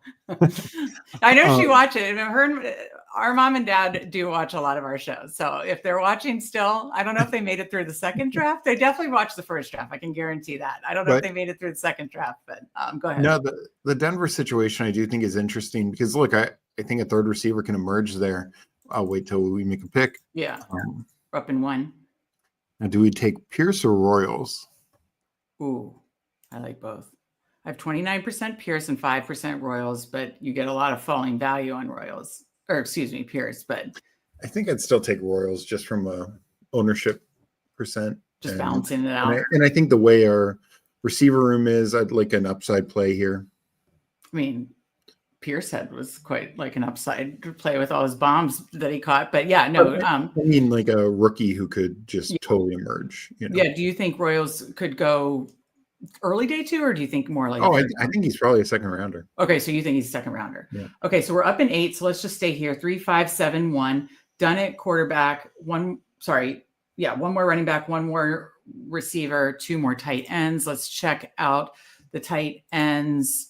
I don't cue this for later, but so we'll be back up at 197. That's right around where Fannon's going. Not sure if you have a strong take there. I mean, obviously, if Pierce fell to us, I'd just say take it and be done at receiver. Nope, he's gone. Okay, so goes Pierce, Jack Besh, both great receiver picks. Okay, top of the running back board, Chubb, Brashad Smith, Justice Hill. Top of the receiver, Cooper, Whittington, Mario Douglas. Ugh, I don't like that. Troy Franklin is there to speak to the question we were, I believe, finishing answering. And then I'd say tight end here because it does thin out, but these are not the guys that I would want. Who do you want? I actually think Arroyo and Mason Taylor might be better rookies than Fannin at this point. Well, then we could wait on them. So back to, you don't think Sanders, we loved Javion Sanders. It didn't, I mean, he was actually, I thought looked pretty good before he got injured. You don't like. Yeah, he's not a guy. I know they re-signed, what's his name? Tremble. Okay, we're on the clock. Do you want running back? Tolbert? I'm just trying to cue. Whoa, what's happening? Can you look at running back real quick? Just hold on there. My cue was going nuts. It's just like doing whatever it wants. No. I don't like any of it. I mean, again. Okay, go. Franklin or Tolbert? Let's just go Franklin since we have the stack. Okay.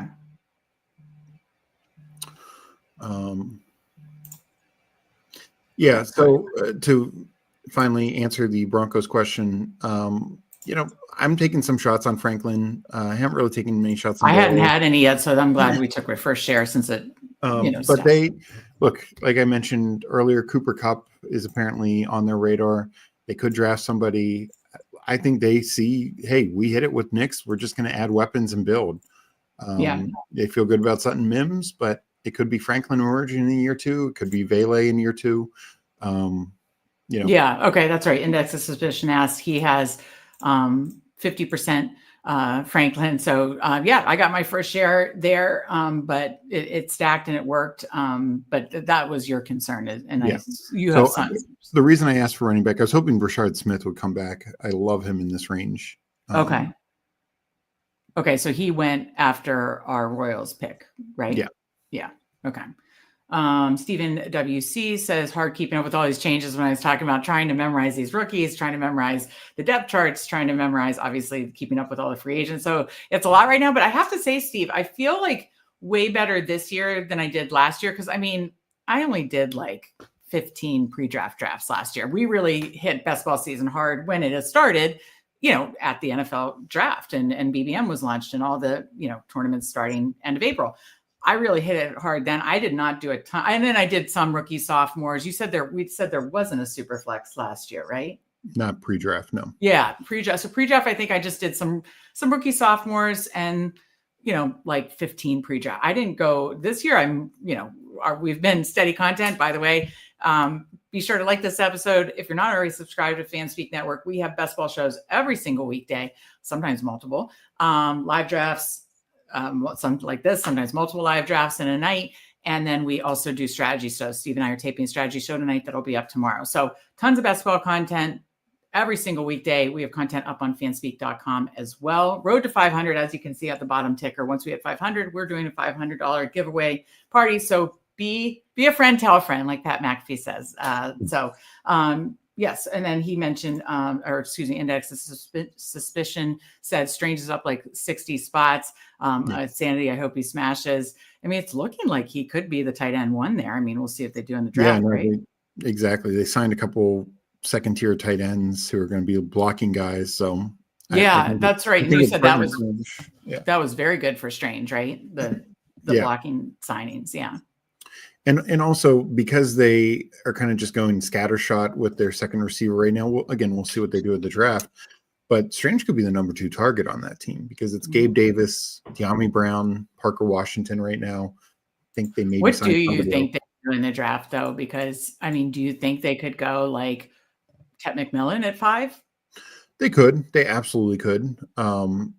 but they could go offensive line there. They do have defensive needs as well. But I could see them going offensive line, especially if Will Campbell or Membu is there. One of them is essentially guaranteed to be there. So I could see one of those and just keep building for Trevor Lawrence up front. Yeah. Why is their offensive line kind of mid? They lost some pieces. Scherf is free agent. Their center retired.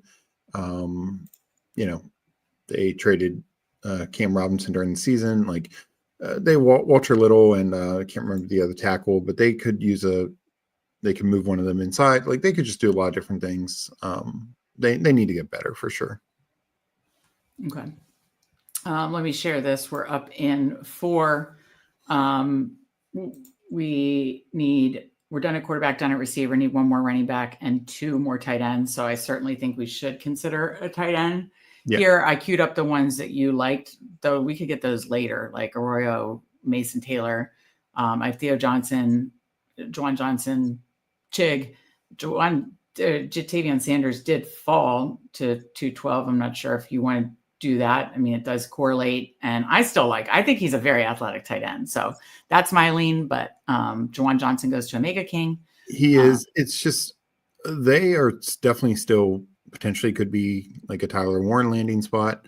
Really? Is anybody mocking Tyler Warren to them? Not off the jump, but they need to build around Bryce Young. They could go defense, but I just think for a team has nothing at tight end, they have no investment at tight end. Tommy Tremble and Jatavian Sanders is nothing compared to just about anyone else. So can I please go Jatavian Sanders here? This is okay. It's just like he might not be a tight end. Yes, he's gonna be. They have Tremble and him, and they may draft somebody. If they don't draft someone in the first or second round, I think he could easily. Okay. This isn't going to be a Ben Sinnott situation. Take him. Do you think this is going to be a Ben Sinnott situation? I don't think it is. Well, it's just he's a 4th round pick. Like, by the way, people were drafting Ben Sinnott way earlier than this. We got him at pick 212. Yeah. There's just no look. Maybe it works, but I want to. It's a situation I want to wait till after the draft to see how it all falls out for him. All right. I don't know what late running backs you like, but we're up in 6. I don't know, or if you just want to take one of the rookies you like, but they could likely fall back to us because then we'll be back up at, well, maybe not. We'll back up 236. So, I mean, we are more kind of desperate at tight end than running back. So I'd take a tight end. Yeah, we went with a very late build. We've got Jake Ferguson, like 20 picks past ADP at 164. Jatavian Sanders, 10 picks past ADP at 212. I say we just get the tight end you like now in 5 picks, and then we just take a late round flyer. So yeah. So I have Elijah. It's pronounced. My pronunciation. Arroyo. Elijah Arroyo. Arroyo. Do the enunciation thing for me. Arroyo. Elijah Arroyo, Mason Taylor, Theo Johnson. We took Theo Johnson last one. Let's take a rookie and be fun here. Okay. I have 11% Arroyo, 2% Mason Taylor, though I must have taken Arroyo in one of the bigger boards because I have 145. It also, Best Ball really tells you the dollar amount too, which is fun. If Mason Taylor's there, let's take Mason Taylor. Okay. He's the Jason Taylor's son, right? Yep. Yeah, let's do it. All right, we're done at tight end. So we just need a running back with our last pick. We'll cue that up later and see what's there. Let's go back to the board, see what people are doing. Let me check in with Chad. Meg's trying to say Arroyo and suddenly starts talking like Scooby-Doo. That was a good one. Steve actually has a sneaky good impressions. That was good.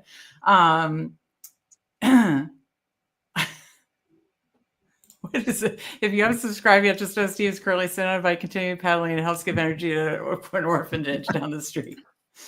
Mike Rob's one-liners, too good. Okay, let's see what folks in the draft with us have been up to because we are still several picks away. So Gritty went. So I know his big stand is AJ Dillon.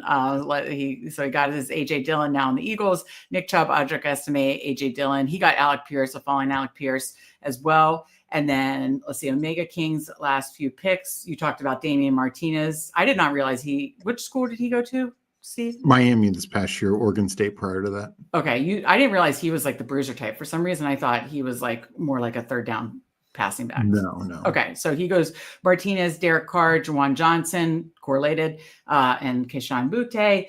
My pronunciations are just King of QC, Mike Gesicki, Tyler Higbee, Elijah Mitchell, Gabe Davis, and then Faraci is on the clock now. Zach Ertz, Wendell Robinson, Darius Slayton, Russell Wilson. Oh, maybe he's building out a little, maybe Russ goes to New York thing. I like that at the last. Can you go up his draft? Who's the other quarterbacks? I remember another quarterback that I really liked that he got. Oh, you got Josh Allen. I think that was it. So okay. So you're just going on, the elite build with Allen. And then he's definitely building this one like Russ is heading to New York. I think a draft I did yesterday, I did Neighbors, and then I did Russ, just like in case it happens there, Yeah. If not, who cares? I mean, it's possible. I'm still laughing at the Scooby-Doo thing. Oh my.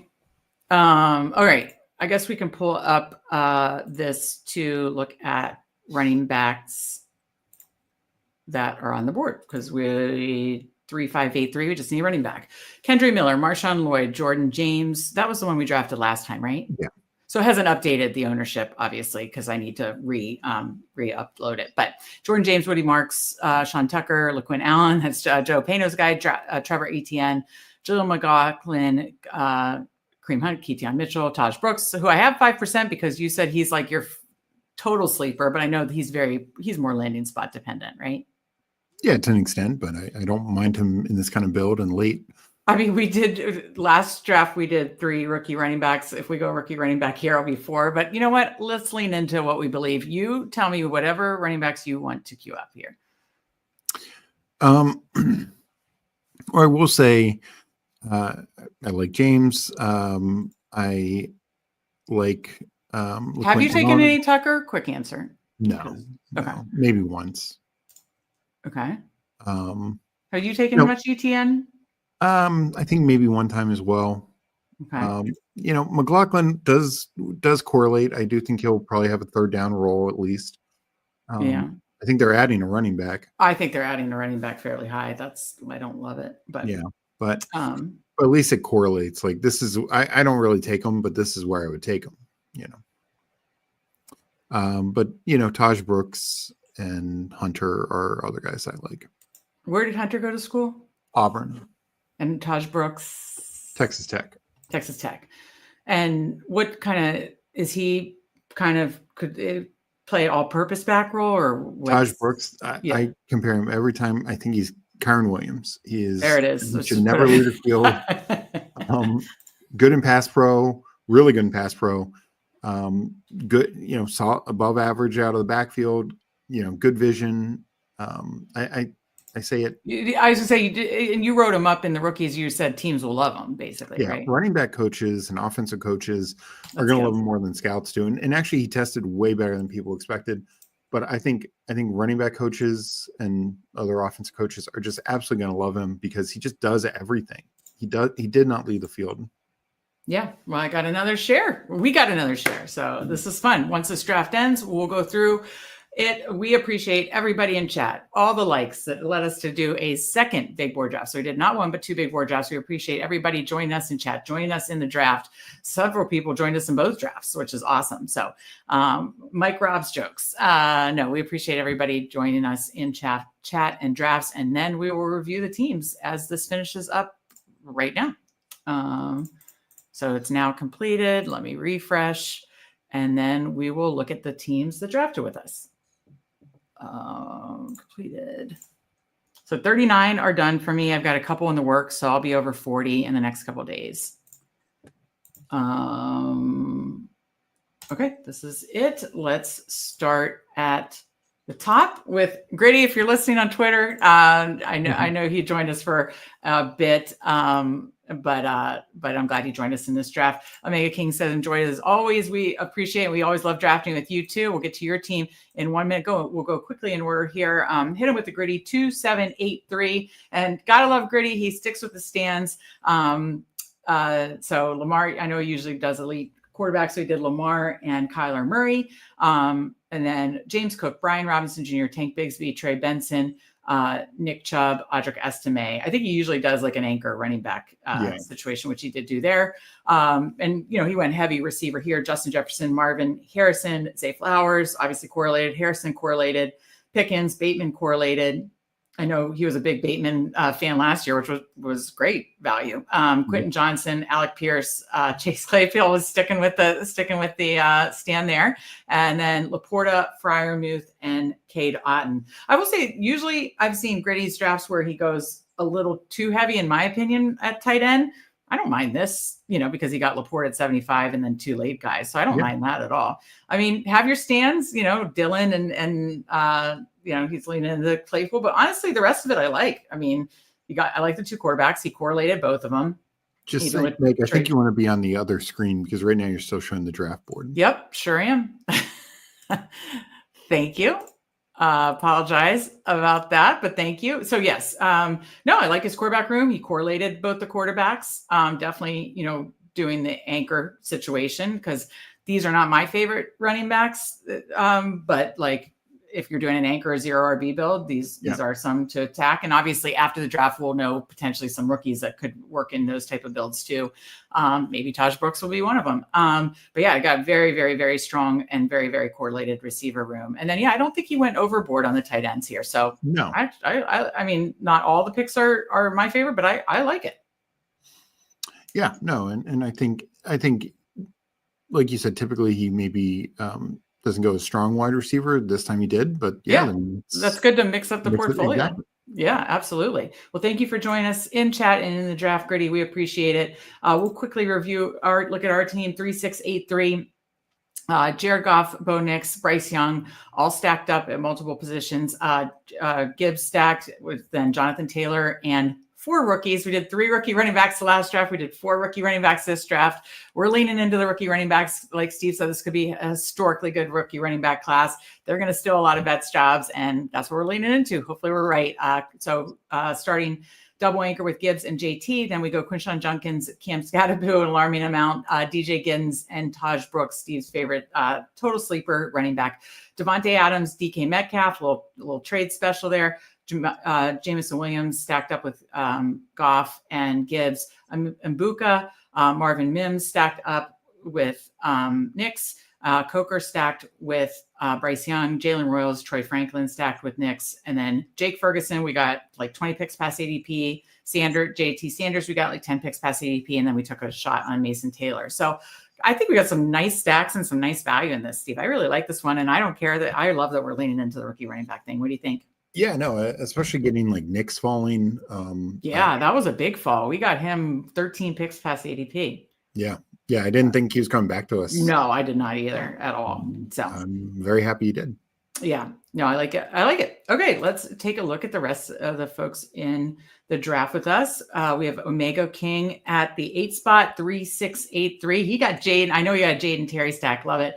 Jaden Daniels, Justin Fields, Derek Carr, Derrick Henry, Joe Mixon, Caleb Johnson, Dylan Sampson, two vet anchors, and then 2 fun rookie running backs. Love that. Jerome Ford, another rookie running back, Damian Martinez, Malik Neighbors, Terry McLaurin stacked, Brandon Ayuk, Darnell Mooney, Trey Harris, and Isaiah Bond, 2 rookies, Kayshon Boutte, and then Noah Brown stacked up, just signed today. Jonnu Smith, Dallas Goedert, Juwan Johnson. I love this draft. Very, very correlated. You got the, dual threat quarterbacks, but then kind of like a third quarterback in there to kind of help on floor weeks or protect an injury situation. So I love that quarterback room. And then again, I love that he did the 2 vet anchors with like the 2 rookies that we love. And then followed up with 2 more. And then a really strong receiver room, obviously has the correlation with Washington, got Juwan Johnson correlated, a strong tight end room. I mean, to get Jonnu Smith, Dallas Goedert, Juwan Johnson. This is what I'm talking about. This is like a mid to late tight end build at 104, 137, and 209. And I love that tight end room. Yeah, no, I agree. And I also like taking Justin Fields. You didn't have Garrett Wilson or Hall. Exactly. Go take Justin Fields because, the upside's there. Daniels is your stud, but we know Fields has the ability to, just have spike weeks. And then Carr is, as long as Carr stays healthy, that's been his biggest thing. When he stays healthy, he's your really strong floor play, going to have like 7 or 8 20+ point games. So yeah, I love the quarterback room, love the tight end room, and running backs, receivers are strong as well. Yeah, no, I like what he did a lot. I need to take more Justin Fields. Again, I just wrote up in the overvalued, undervalued. I'm not drafting a ton of Garrett Wilson, Breece Hall, just because I don't think it's like an offense I want to be high on in the third round, but I do need more Justin Fields. So like that call a lot by Omega King of QC in the 9 spot, 3683. Oh, I love this quarterback room. And now I got to start taking more JJ McCarthy, but Jalen Hurts, Brock Purdy, JJ McCarthy. He got Genty to fall to 16. Aaron Jones correlated with McCarthy. Devin Neal, Algier, Isaiah Grando correlated with Purdy, Elijah Mitchell, Puka, Devonta Smith with Hurts, Jordan Addison, stacked. Pearsall stacked. He got Travis Hunter. Very, very nice. That's fun. And he got him right at ADP too, which is awesome. Yep. So love that pick. We talked about how Higgins ADP and then just go and get him. He got him. Gabe Davis, Demarcus Robinson, and then TJ Hawkinson stacked. Gesicki, one of our favorite late round tight end targets, and Higbee. We say this every time, Steve. We're not just trying to pump your guys' tires or BS you. This is a really strong room, and everybody in here, I feel like these are really strong teams that are going to be competitive. I like this team a lot. What are your thoughts, Steve? Yeah, no, I completely agree. Genty falling value, having him as an anchor, but still then with Aaron Jones and Devin Neal, and then some other guys. Algier is such a good handcuff back. Especially, and then those receivers, are just those first 4 before you get to the rookies, and then 2 strong rookies. Major upside swing rookies too, and then all of these 3 receivers stacked. Robinson stacked as well, Hawkinson stacked. I love that tight end room. I like this team a lot. So very nice, King of QC. Like that. Thank you. Well, thank you all for joining us, but thank you for joining us. Faraci in the 12 spot to finish it out. 2783, Josh Allen, Russell Wilson. We saw he's kind of working on a little giant stack if Russ goes to New York.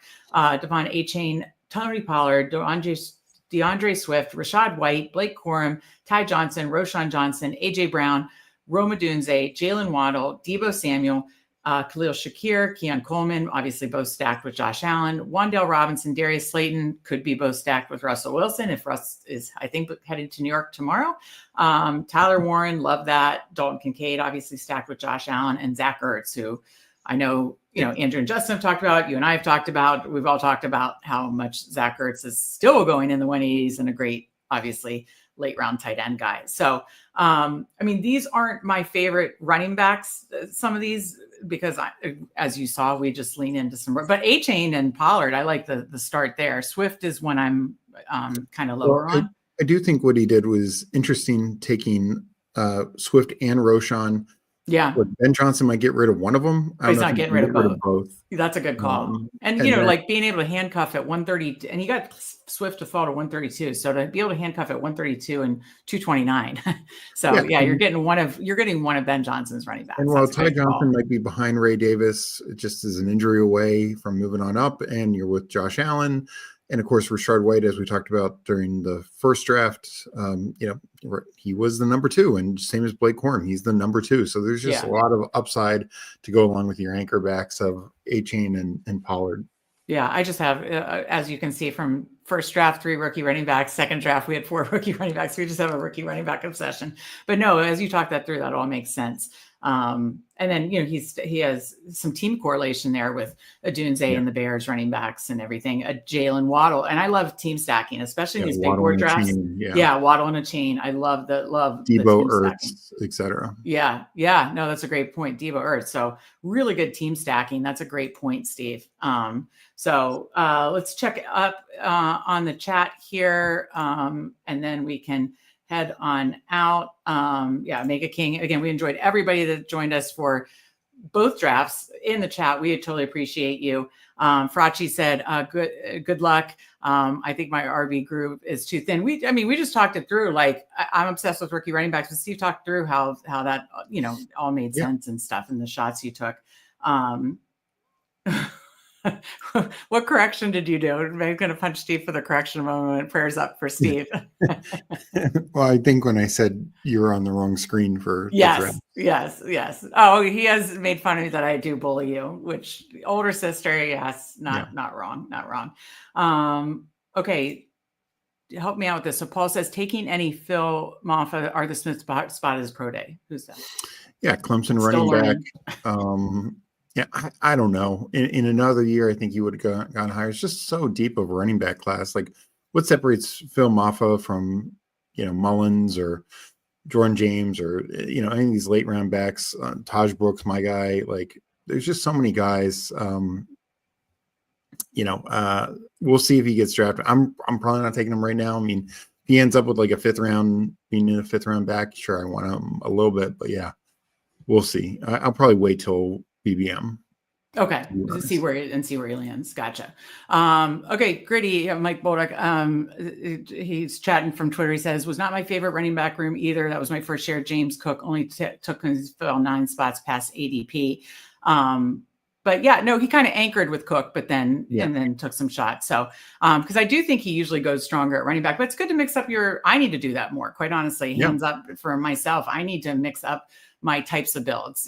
Maybe one of these we'll do an earlier tight end, Steve, because we do lean into that. It's good to mix up your build. So he says, not sure how I feel about Nick Chubb this yet. Yeah, I mean, we'll see his landing spot and where he ends up landing. Do you think he'll get signed soon, even if it's just a 1-year deal? My guess is it's after the draft. Oh, so teams fill out their running back rooms and then he gets kind of added to the, and then he says, when I watch anyone's channel on YouTube, I don't have the option to chat. So I watch from Twitter. Okay. Well, you can always chat with us here, or obviously I think you were chatting from Twitter. So glad you joined us, Gritty. And thank you for chatting with us as well. So this was a lot of fun, Steve. Again, we had a lot of people drafting with us, a lot of people in chat. Not one, but 2 fun drafts because you guys hit that like button. So we're very grateful for that as well. We're, again, down to 6 weeks left here in big board season. Final thoughts for the people, Steve? Yeah, no, keep grinding. We'll see if rookie and sophomore gets released and any other tournaments. And we're getting closer and closer. Yeah, and Steve made a good point. When rookie and sophomore gets released, when hopefully a super flex gets released pre-draft this year, we will mix it up and do that as well here on the channel. Or maybe just like we did a bigger board on Tuesday, maybe we'll do one of those one night and still do like a big board on Thursdays. So look for that on the channel. If Underdog releases those, fingers crossed, hopefully it's very soon. So we appreciate all you guys. Again, every Thursday you can see us here, Sylvian Showdown. Best ball shows every single week on the Fanspeak Network. Check out our content on fanspeak.com. We appreciate you. For Steve, I'm Meg, and we will see you next time.